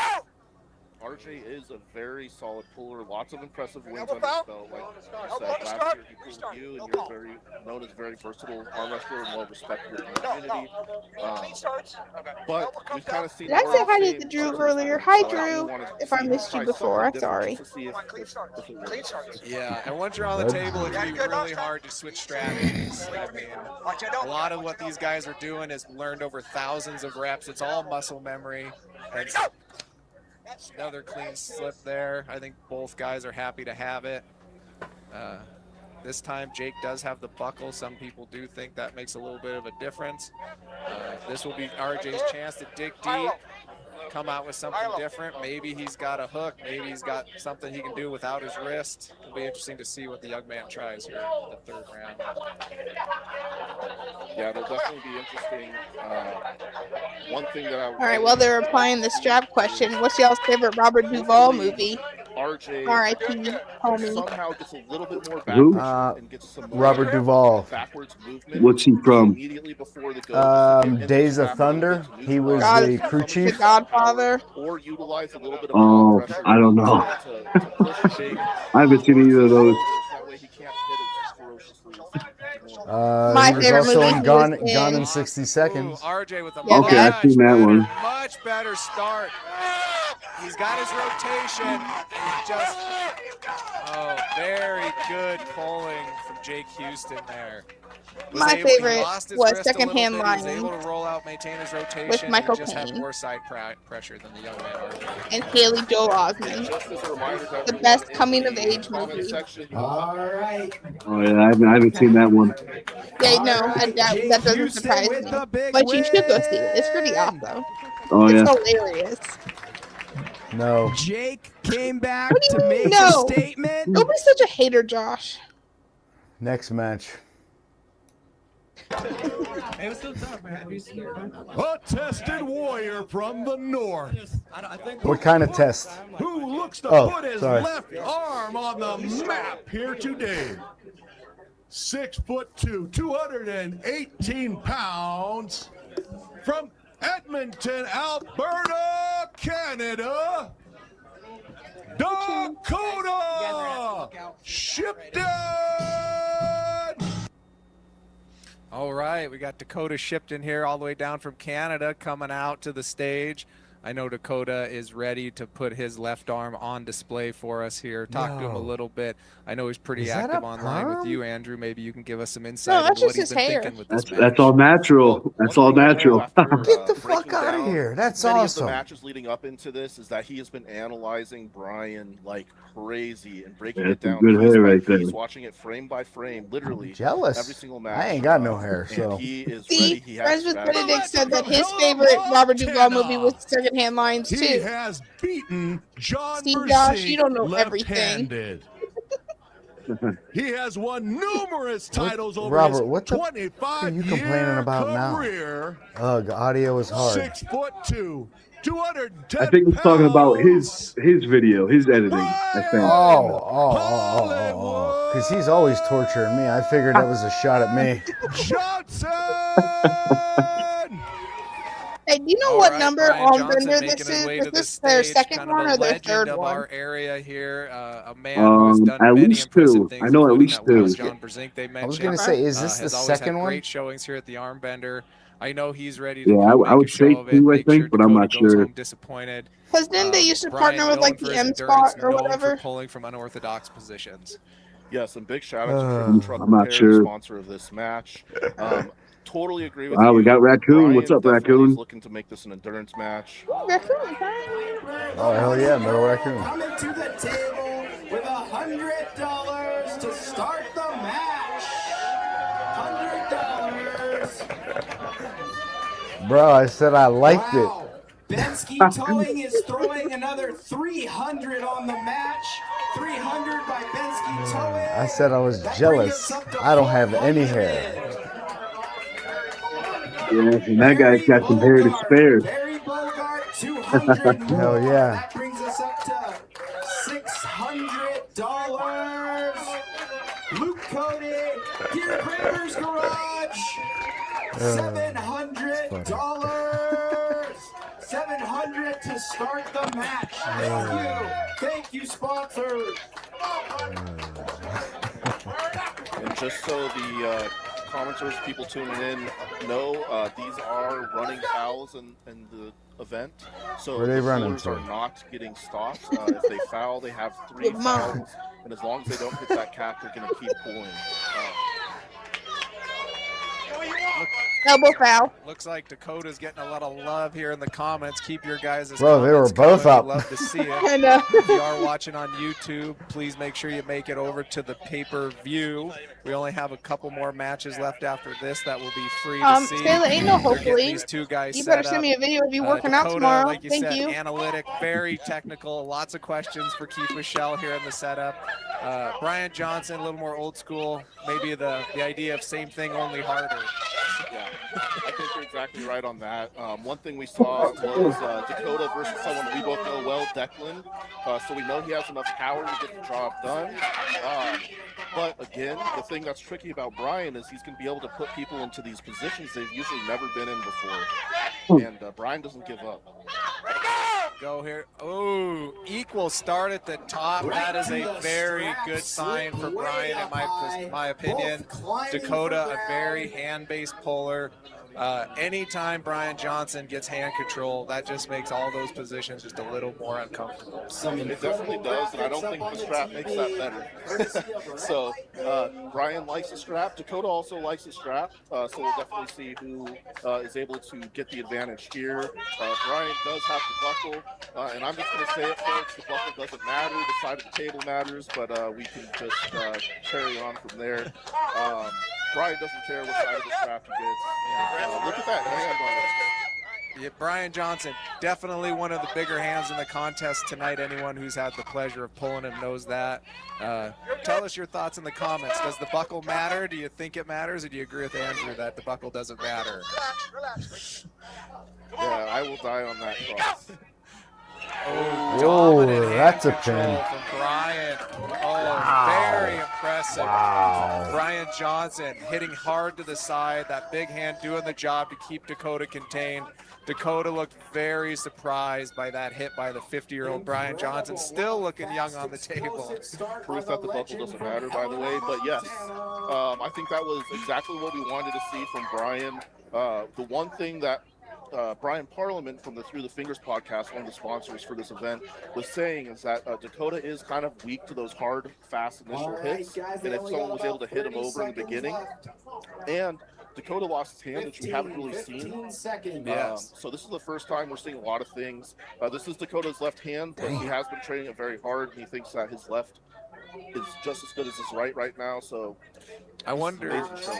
Yeah, I would wonder. Brian Johnson had a challenge match a month or so ago against another young man named Dalton, who's very strong. He ended up losing that match 0-3, and I think he took some things away from that and went back to the drawing board this last month and changed his game up, and it definitely looks like it's paying dividends here today. Yeah, it's going through a completely different way than Dalton, for sure. Listen to me. Listen. Come on, bottom of the shoulder. You're good. Ready, go! Brian's so good at getting that high knuckle. Yeah, Brian Johnson's arm is extremely long, and it's with the biggest hand as he has. You almost cannot outrise Brian Johnson. You either have to hold on to the back and try to cup him down, or you just have to let it go and pull in straps. It's extremely frustrating, and also the where his thumb meets his palm is very deep. Like just the way his hand is built, you're set much deeper into his hand than you would be a normal hand too. So that's an adjustment you have to make. When I told him last year, it took me 3 tries to figure out that I needed to grip him in a completely different way than I gripped anyone else. And hopefully Dakota can find this so he can find a way to get in this match. I want to see this go back and forth. And I'm sure everyone in the comments goes too. We're doing good. Yeah. Let's see if Dakota, the young men so far today have been showing the versatility. Hopefully Dakota can do the same here. Brian, look at the look on his face. He is going to go hard and fast. That's exactly what he does here. Hits Dakota off center. Dakota's pulling him back though. Dakota's coming forward. He's starting to test his frame a little. Can Dakota keep climbing? This may look bad, but this is where Brian loves to breathe. Brian does not mind being here, folks. He will work from this position. It looks ugly, but he will work. As long as Brian keeps his pronation, I think he's fine. Yep. Brian is making him work for it. Dakota's working really hard right here. Oh, nice adjustment. Dakota Shipton was able to crack that wrist, selling out, going straight backwards, and then was brave enough to start working that elbow forward to get his side pressure back. Yeah, Extremely Another 100. one thing that Dakota's able to do that me and you have troubles with is because Dakota is tall and he has a similar arm length to Brian, he is able to get into that good high shoulder over the hand press position. That's very difficult for us to get into without losing or sacrificing back pressure or elbow position. So great adjustment, as you said. Let's see if it carries over to the next round or if Brian makes an adjustment. All right, so the match is getting quite a bit more interesting here as we go 1-1, 2 dominant wins on each side of the opponent. Take a minute to thank Triple Truck Repair for sponsoring these guys here. What do you think, Andrew? Do you think Brian's going to change it up? Do you think Dakota's going to do the same thing? I kind of want to see if Brian is going to try that explosive kind of high hook that he did on Dalton. He got Dalton very close to the pin pad, just hitting him with that really fast, powerful inside move he has. I want to see if he can do that here, but Dakota might have too much pronation and back pressure to make that side move possible. And it is very difficult once you've given up your wrist once to get it back. Yeah. Which is actually impressive for Dakota because Dakota lost his hand in the first round. That is true, yeah. Maybe another one of those benefits of being a young man, that quick recovery, that easy blood flow. They're strapping him up again here. Both athletes are giving it their all. You can see it. They was getting grossed out by that twistiness. For heavy breathing, a little bit of sweat starting to come down. That's all right. That's all right. And Dakota I feel like there needed to be more cowbell, Caroline. More cowbell. More cowbell. All the up in Alberta, he's I have that always shirt one of the top-ranked with pullers him up on there it. currently. It says needs more cowbell. Down here, but That's a good one, He's got a fever. And the only way to fix it is more cowbell. Very rarely have I ever seen Brian be dominated in a match. His tools and his skill level is such that you have to be Christopher 30-40% Walken is the stronger. man. Absolutely. Let's see what different. So it looks like the hand position is different here. Dakota's setting up. Dakota selling out with that pronated back pressure. Brian working more the side pressure, trying to get Dakota outside of his shoulder. Brian applying that pressure into the strap, trying to keep Dakota's arms trapped. Brian is going to have to work himself around if he's going to keep Dakota from coming in with that. Oh, and we're in a hook. There it is. This will be a. Oh, they're stopping the match. Who had 3 fouls? Oh. 3 fouls? Oh, interesting. I didn't even see the. I guess 3 running fouls. Yeah, I missed the first 2. I missed the first 2. Me too. Yeah. Yeah, I think that's exactly where he wants to go if he can get there. But like, Dakota's been so good at getting that just excellent post. Must be a lot of pressure because Brian doesn't usually get denied the hook too often either. So one of the benefits of having that hand that he does. There was one where he hopped to grab through and he gained position there. But Dakota I guess actually we don't look get good to there. see the other two. And it looked like he was able to kind of regain ground. Yeah. I would love to see this go back into a hook and watch that play out. I would love to see this go into a hook. Brian Johnson, if he does get in a hook, he's going to have to fight hard to keep his shoulder line. I don't know if I'd want to be like to see chugging That cold is water. true. Everybody loves the hook war. Fucking cramp up. Everybody loves the hook war. Right? Top rolling is just for the guys who don't want their elbows to hurt. Maybe it was hot water and it was just steamy. Oh, maybe. You see all the ice in there? No, I just saw the condensation. Who's that hot ice? It was his hot ass fucking breath coming from his nose, blowing on all that ice. Good hit. Oh boy, the finger. Fingers. Oh, This may not be the greatest idea for Dakota. His wrist does going back a little bit, and squeezing those fingers may get a little more blood in his hand than he would like. Yes, that was one thing I was a little bit worried about in an earlier match between Scarlett and Susie. I thought maybe Scarlett had worn down her hand from gripping so hard in the beginning, but she was able to come back and pull that off. That is one Ooh, thing I don't that know what you he was really have saying. to be aware of. Didn't He was talking to Bob Brown. Sometimes clamping down too Oh, was hard he? can wear you down and stop your ability. Apparently he's screaming at Bob. That's where Bob is sitting right over there, right behind Usually this dude once you somewhere. lost your hand, you don't Nice. get her I saw him a back couple until times at from a least the couple next camera day, angles. if not longer. Yeah, Bob was there. So, Tim Lewis was there. The technicals in this Lucier match was are kind there. of deepening. Everybody's digging a little bit further down the technique wrong to find the next thing that's going to work. Like, Remember, guys, it's we the only got who's 2 matches who's of left the mountain after this on the states. free stream on YouTube, so do get over to that page. Coming out of the Get us mountain. to that 500 mark, so we can give us Coming some around the money mountain to these just for athletes. Armbender. That's what I'm talking about. Ready, go! Whoa. Oh boy. Big hit from Brian. Big hit. This is going to be hard to come back from. Big hit, yeah. Took a little bit of the wrist of Dakota. Dakota is in a spot. He is fighting hard, though. He's given a little of his wrist up to keep his rotation, and just enough. You can see the look on Dakota's face. He wants to come forward. He wants to put his shoulder in, but can he fight the side pressure? Brian Johnson climbing up over the top, getting the top roll away.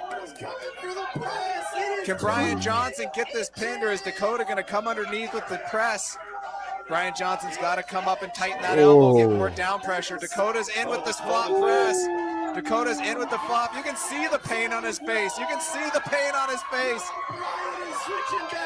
Oh, but he dropped pretty low. He dropped pretty low on the arm. It's going to be hard. Oh, it's going to be hard to pin from here. That was a Brian big Johnson's elbow got to hop. work his hand up and get his shoulder around so he can press Dakota. Dakota is in excruciating pain. Oh, and there's the hit from Brian. There's the Brian. Brian Johnson brings it back. 2-2. What a match. What a match. Look at Brian down there. I will say this right now. If Dakota Shipton wins this match after that round, he will Agreed, deserve Taylor. everything he gets. To give your hand up, to grind that hard, and then know you have to grip up again in 40 seconds. That is every arm wrestler's worst nightmare. Yeah. Look at him laying on the ground. Dakota is doing everything he can to recover. You have to. That took his elbow, his hand, everything is fatigued from that. The only thing I can say though is that Brian did look like he was working fairly hard too. So you never really know who got the most taken out of them, but we have to agree that Dakota definitely got fatigued more from that position. Yes. For most of, if you're not familiar with the sport, Dakota most likely cannot feel anything below his elbow right now. From his elbow through his fingertips are most likely so swollen and numb that he is just going to have to go up there with sheer willpower. The outside of straps, this is a very good time for Brian to hold on. Use the fact that Dakota's hand is going to be completely numb and try to get a flash pin, whether that's a sideways hit and a hook. Joe Bensky makes it $1,100. More money. This is such a good More match. money on Lord. the table. Tell us in the comments, have you ever been to an event where there will be 15 matches with $500 to thousands of dollars on the table from the crowd, making these bigger? This is why the Montana Armbender is making noise. This is why people love to watch the stream. Because not only are the athletes all in, but the people in the building are all in on making this something that they don't forget all year long. We have the best fans in Montana around the world. The fans are look how much noise. This is the only arm wrestling event in the world that's not dead. Yeah. And look at the blood on Brian Johnson's forearm from the strap. Look at the bruising and the blood. These guys are battling it out. Absolute war here between Dakota Shipton and Brian Johnson. Really good hand position. Oh, Neither athlete holding on. Both probably cannot feel their hands. no, I would venture to say that both of their hands are done. Whoever has a little bit more gas might get it, but I also kind of have a feeling that they might just like rotate and both go in, and there might be kind of a double press. You might even see a King's move here. I wouldn't be surprised to see a double King's move or something. At this point, it's Yeah, it's hard to predict. Whoever doesn't win the back pressure battle is going to end up flop wristed. And so it is going to be a vicious battle for controlling center and keeping your shoulder in the game. These guys are going to be feeling it for weeks. This is rough. This is a tough one. Warriors. Absolute warriors here. And this is what Brian Johnson is known for, folks. He is known for making the matches ugly, making them long, making you work from every position. And Dakota came saying, I am ready for that challenge, Brian. I will sell out in every position. Dakota has been such an amazing athlete to bring down from Canada over the years. We've had a relationship with the Canadians over in Alberta, and Dakota's come down, and he's pulled with the best of our guys. Yeah, and look at, even just grabbing a grip, you can see the grimace on Dakota's face, the pain he is in trying to close his hand at this point. The sweat is flowing. They're starting to figure out if they got any more left in the tank. You gotta take that crank out of there, though. Yeah, Brian looks a lot more comfortable now. What's the matter, man? You don't like when it's crank, when this crank is in your hand? Early start from Brian Johnson there. He's wanting to get this done, get some ice on that arm. Keith scolding him a little bit there. Through the straps, clean slip. But Dakota still seems to have some snap in his hand, so that's good to see. Yeah, Dakota, I mean, you got to give it to him. These guys are putting it all on the table. This is why we watch the Armbender. This is what we want to see. This is why we love the matches that Josh Wilson is putting together for us here in Great Falls, Montana, bringing elite level battles for us to watch in the sport of arm wrestling. Some of the most exciting matches every single year. There's upsets every single year. People, this is one of the, if not the premier event in North America right now. Definitely get your pay-per-view. We only have 2 more matches, like Dan said. The link is in the description. Now's the time to sign up for it. Let's see how this match continues on. And remember, guys, we will see the all-natural, both lightweight and heavyweight world championships in that pay-per-view. Ready, go! It is on. Brian hit sideways. Brian's got control. Dakota is selling out through his back pressure. He's trying. Brian being very patient, just sitting on the arm of Dakota through that strap, hoping he'll hit and open himself up. Dakota showing the bravery to come forward. He wants to get that press back in. He can't quite get his elbow forward. He's coming off the side of the pad. I think Brian's just going to be patient and sit here and see if Dakota has enough heart. Brian Johnson's super patient here, but if he does go past neutral, he will have to stand up. He cannot be in a King's Move position. He's going to lose the match on fouls. Oh my gosh, Brian Johnson loses the match on fouls for the King's Move position, declining humerus. And Dakota Shipton takes the win. Takes the win. Oh. Dakota Shipton with the win. Hey, I don't know about you guys, but I had a lot of fun. Who wants to see us pull right arm right now? Best 2 out of 3. The boss says best 2 out of 3, but we'll do best out of 3 right arm right now. Bensky's gonna put 500 down right now to see them go best 2 out of 3 right-handed. $500. I'm having so much fun with you guys. Let's do this again. This one's a best 2 out of 3. Best 2 out of 3. 500 from Joe Bensky down on the table. Bensky Towing and Recovery is sponsoring this match.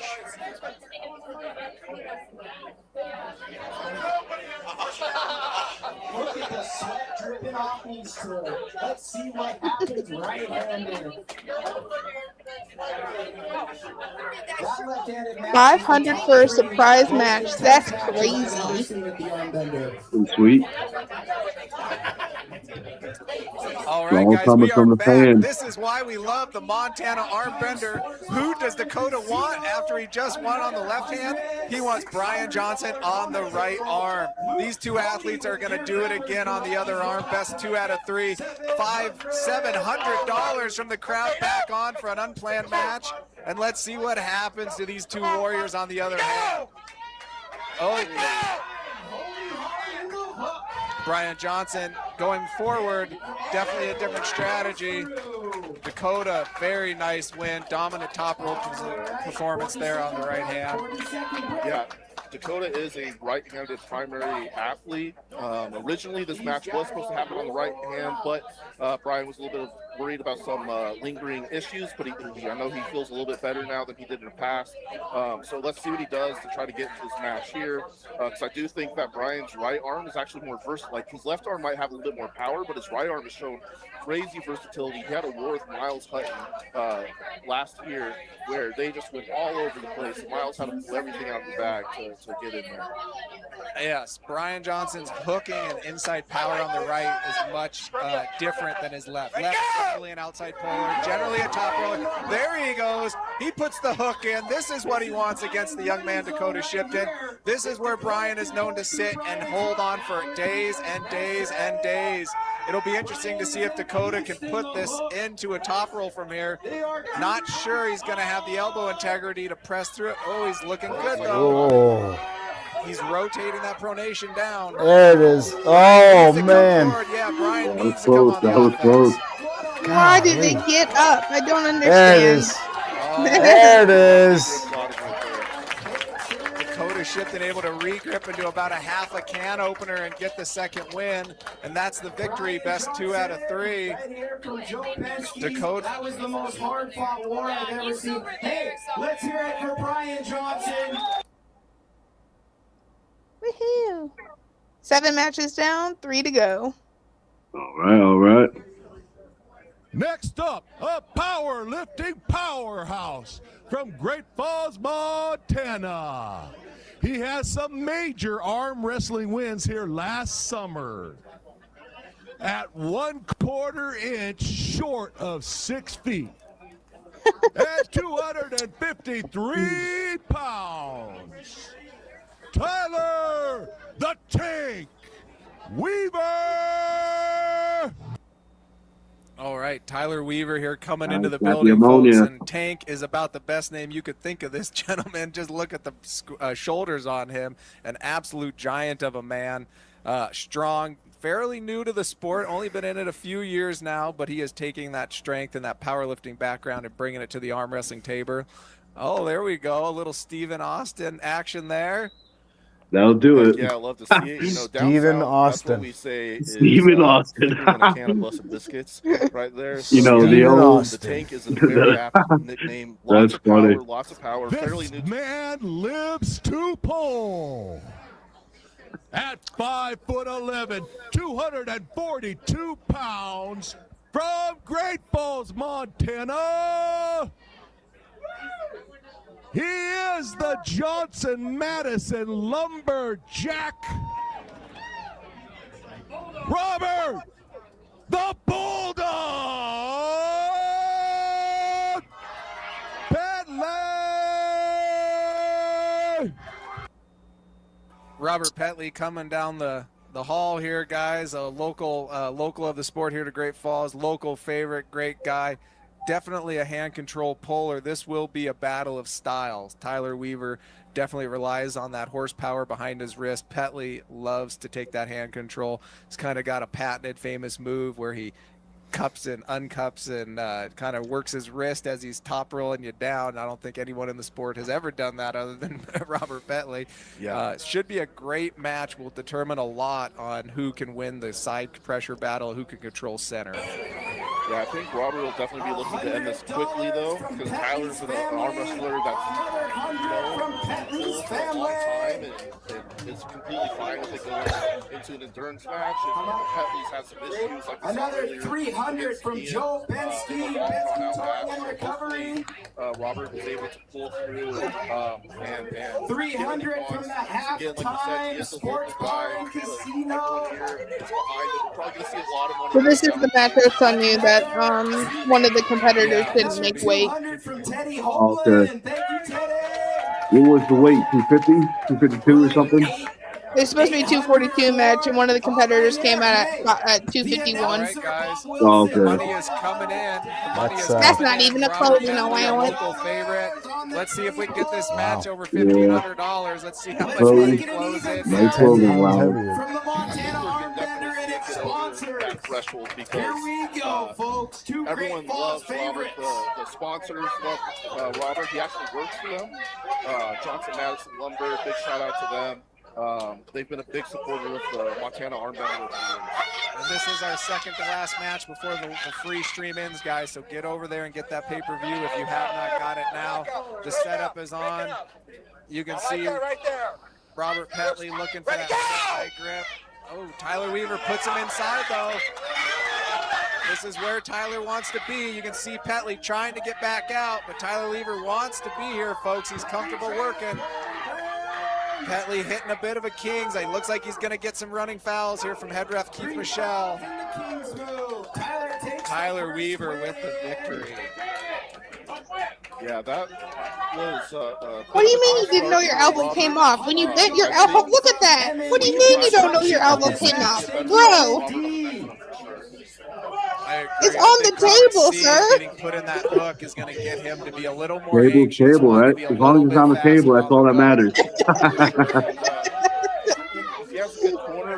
Right, Sailor? Get back a little bit further, back pressure more, get into that hand. Don't She knows what's up. She knows what's up. full hook like he likes to get into because, man, he is so powerful in that position. Definitely pulling these gentlemen a little bit in the past. Tyler Weaver, you really got to get him palm up. If you let him get his wrist bent, if you let him start moving sideways, he's got too much horsepower. He's got too much mass behind that hand. But if you can get him palm up, that gives you a chance to work.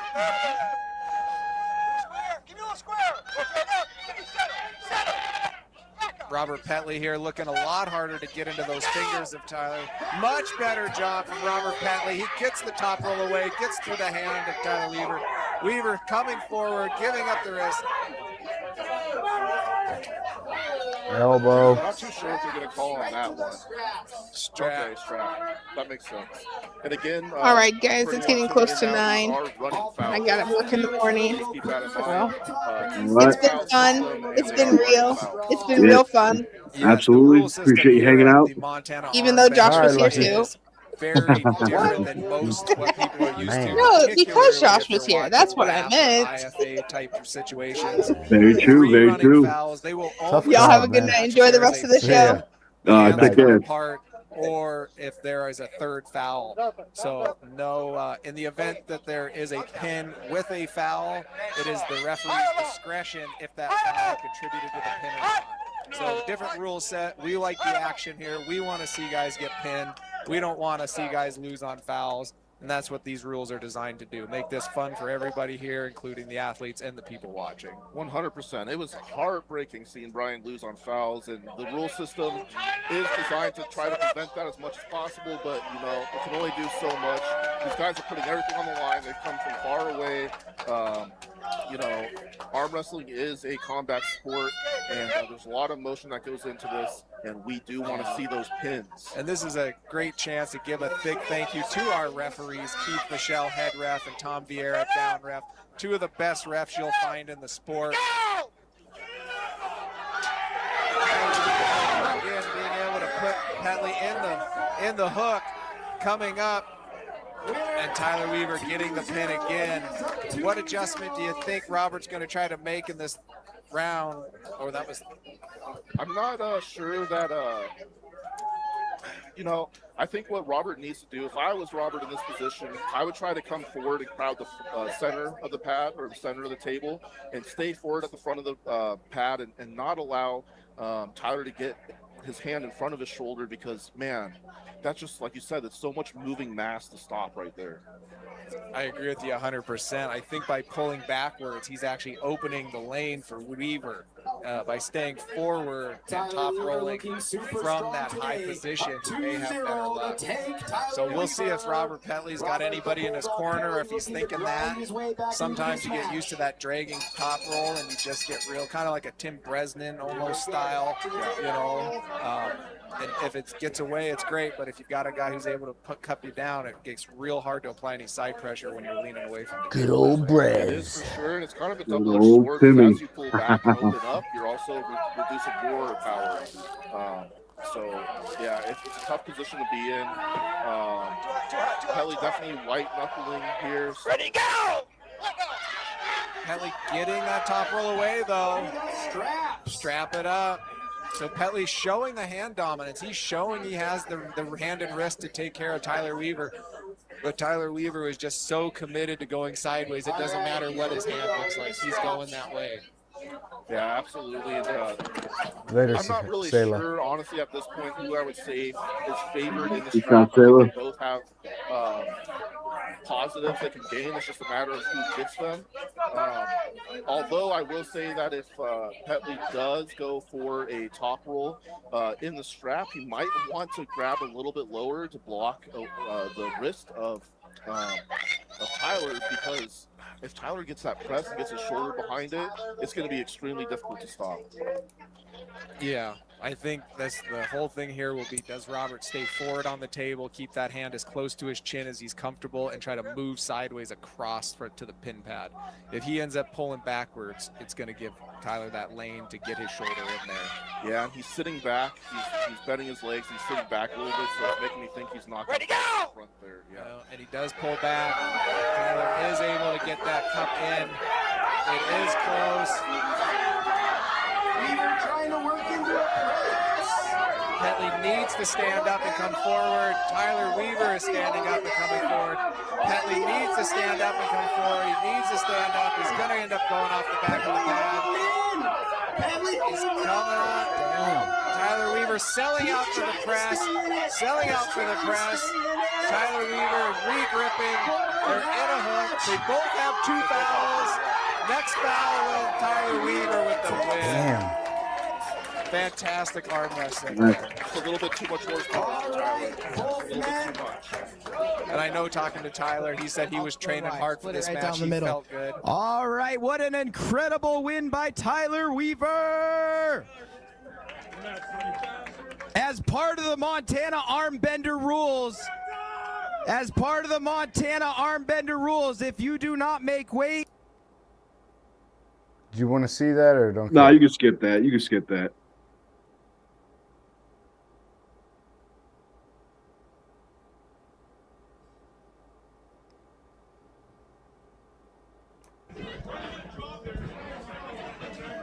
This next competitor has never lost a single round at the Montana Armbender. It's a man with a warrior's heart.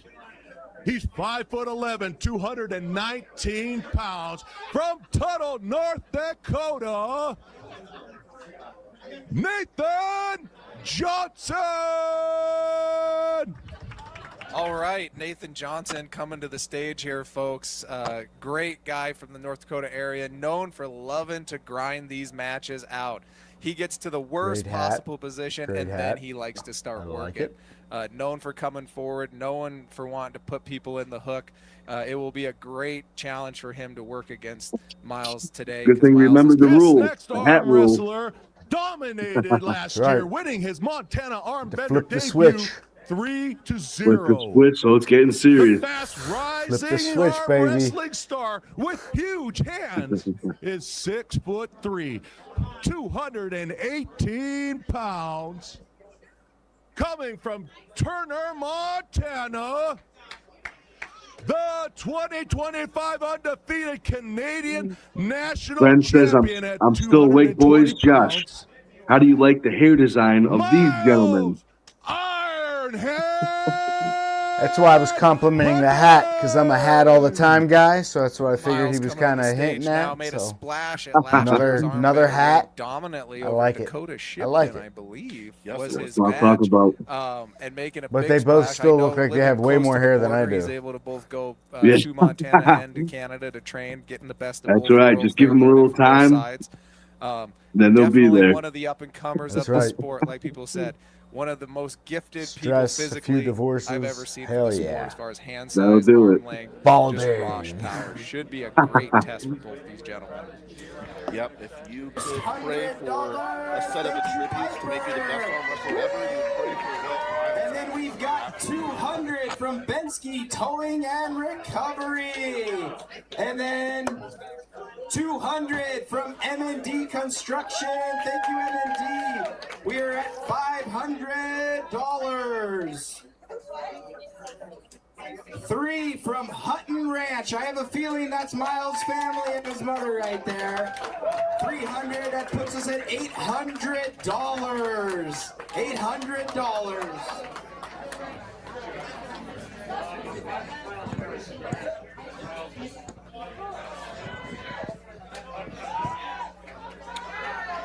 All right, going into this match, I think we kind of know where Nathan's going to go. He's very adamant about his style is his style. Miles is kind of the opposite polar. He is known, he'll go anywhere it takes to win. He doesn't care if he needs to press, if he needs to topple, if he needs to hook. He's willing to do it anywhere. It's hard to see someone being able to turn Miles inside, so I'll be really looking to see what Nathan does with his hand. And on the first go there, guys, Miles does take hand control. Nathan smartly not holding on, pushing through, looking for the strap. He wants the strap. Thank you to our sponsor, M&D Construction, here on this match. Remember, guys, this is our last free match before the pay-per-view. So if you want to keep watching the action, if you want to keep seeing these great athletes, get over to the pay-per-view link in the description on YouTube and get that pay-per-view set up. This is where Nathan wants to be. Miles looked very comfortable. He looks very confident, calm, and collected. Nathan with his patented "nothing bothers me" at the table look. We'll be happy to see what happens here. You see how deep Nathan is gripping Miles. That big hand, Nathan is going to go straight out of it, all the way behind it. Really going to attack the rotation here of Miles Hutton, I think you're going to see. Yeah, this is going to be everything right here. Here we go. Let's see what happens. Let's see if Nathan can turn him in. He needs to turn him in. Ready, go! Oh, Nathan Johnson does turn Miles Hutton in, but it doesn't make a difference. Straight to the pin pad. Just way too much pinning side pressure there from Miles, the hand Hutton. You know, Miles is definitely, you know, a lot of times the word prodigy gets thrown around a lot in arm wrestling, but Miles is definitely worthy of that word, because not only does he have the tools to succeed, he has the desire to succeed. We've really been seeing it. He trains with the Medicine Hat team up there in Canada under the tutelage of Eugene, one of the best arm wrestlers, period, regardless of weight class. So it's really seen his just ability to be on the table just grow by leaps and bounds, and he will likely be our premier puller one day out of Montana. I really believe in this guy. I think he's going to go to big places. I couldn't agree with you more. I think I met him 2 years ago, and I thought the same thing. I gripped up with him, and I said, you'll go as far as you want to put in the work. The Lord blessed you with everything you could need. Absolutely. And he's taken that, and he's ran with it. He has put in the work, and it is showing. I think I agree with you. I think he'll be top 5, top 10 in his weight class here within the next year or two. And so for all of you big name pullers, if you want to come to the Montana Armbender, if you weigh 220 pounds and you think you can beat the Miles, the Iron Hand Hutton, go get a hold of the Montana Armbenders. See what's going on here. Nathan Johnson is not out of this match yet. He's known for digging them out deep. I want to see Nathan put the brakes on here. We'll see what he can do inside the straps here in the second round. I've seen Nathan come back from nastier places. Oh, yeah. Nathan is a person that I think we probably both have a lot of history with. We've both pulled him many times. I want to see ways that he can get in this match 100%, and I think he does. When that match stopped inside in the last round, he stopped a lot higher than he would like to. Nathan likes to kind of almost like a low hand hook come straight across, and I think if he gets into that position, we could see something better. But against Miles's hand, it's so look how good, despite that hand size, Miles can get that knuckle high because he's so strong. Oh, much better from Nathan Johnson here. Much better. Nathan came up higher, applied a lot more back pressure. He's definitely got Miles Hutton in an uncomfortable spot. Fantastic adjustment from Nathan Johnson. this is why we love to get these guys together, making the adjustment. I don't think we're going to see Miles go for the hook this next round. Maybe got a little overconfident in the arm power there and let Nathan go to his strongest point and was not able to dig out of it. Yeah, see how he got his hand just digged in low right there, and he was taking knife down. That's where Nathan wants to be. He's not really into that high hook stuff. We know that he's going to have plenty of side pressure training with Clifton Erickson. So, yeah, I think from here on out, we're going to see Miles try to explode back into that top roll and work from there because, yeah, that inside power is crazy.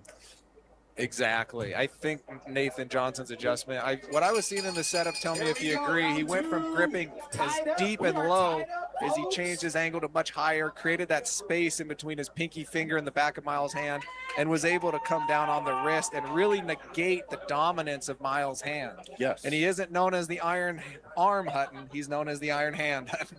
That's absolutely true. And one thing I will say is this is actually the first time, though, that we're seeing Nathan's hand being taken at the Armbender. So still an impressive feat that Nathan's having to go there, but he needs to do what he needs to do to get to the strap. You know, and I think both of them are happy to go there. I don't think Miles is against it.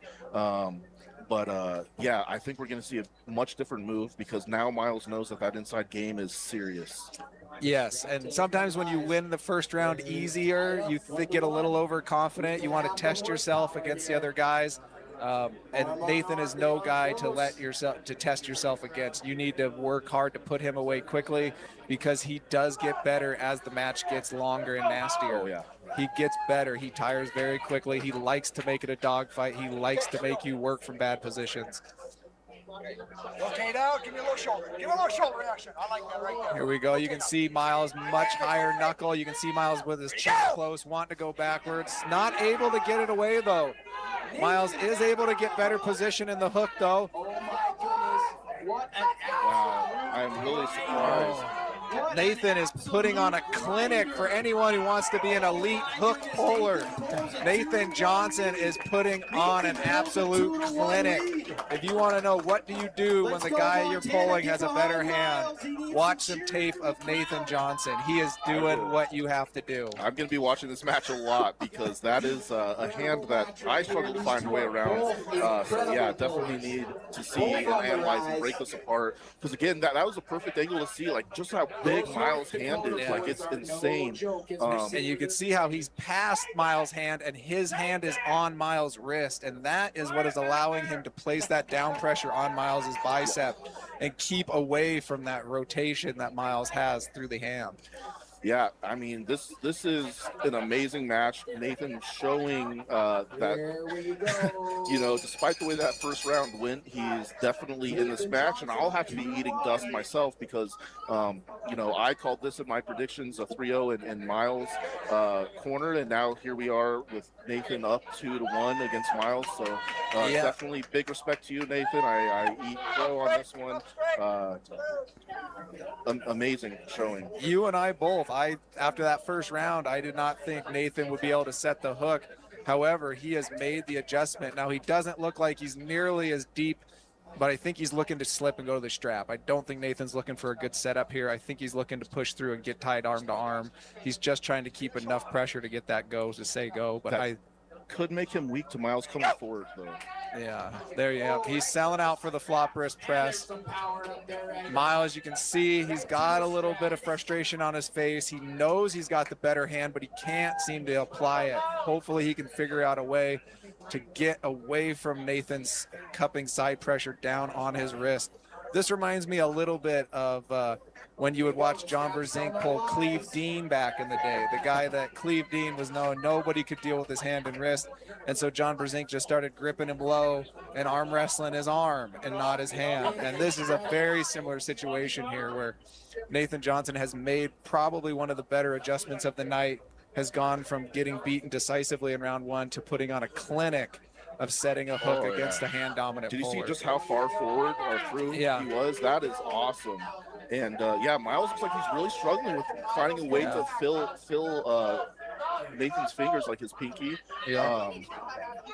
Oh, yeah. Wow. And Miles' pronation was completely gone. You can see the disappointment on Miles' face. Nathan Johnson. It might have not been the match of the night, but it was definitely maybe the performance of the night to come back and put that clinic on the left arm. $50 from Joe Pensky. Tell him thank you. Great job, Miles. Well, that is it. Yep, that was a good show right there. It was very good. Oh, hell, we've been going 2 hours and 15 minutes, man. Yeah, it's a long one. So, that being said, it's a perfect stop for us to hop off. Any final words to the people, Josh? Yeah, man. Yeah, man. Just like I always do. Let me get the little the stuff up. We got 6 of y'all. We got 9 likes. If you haven't already, if you can just smash that thumbs up, it doesn't cost you a thing. It really helps out the channel.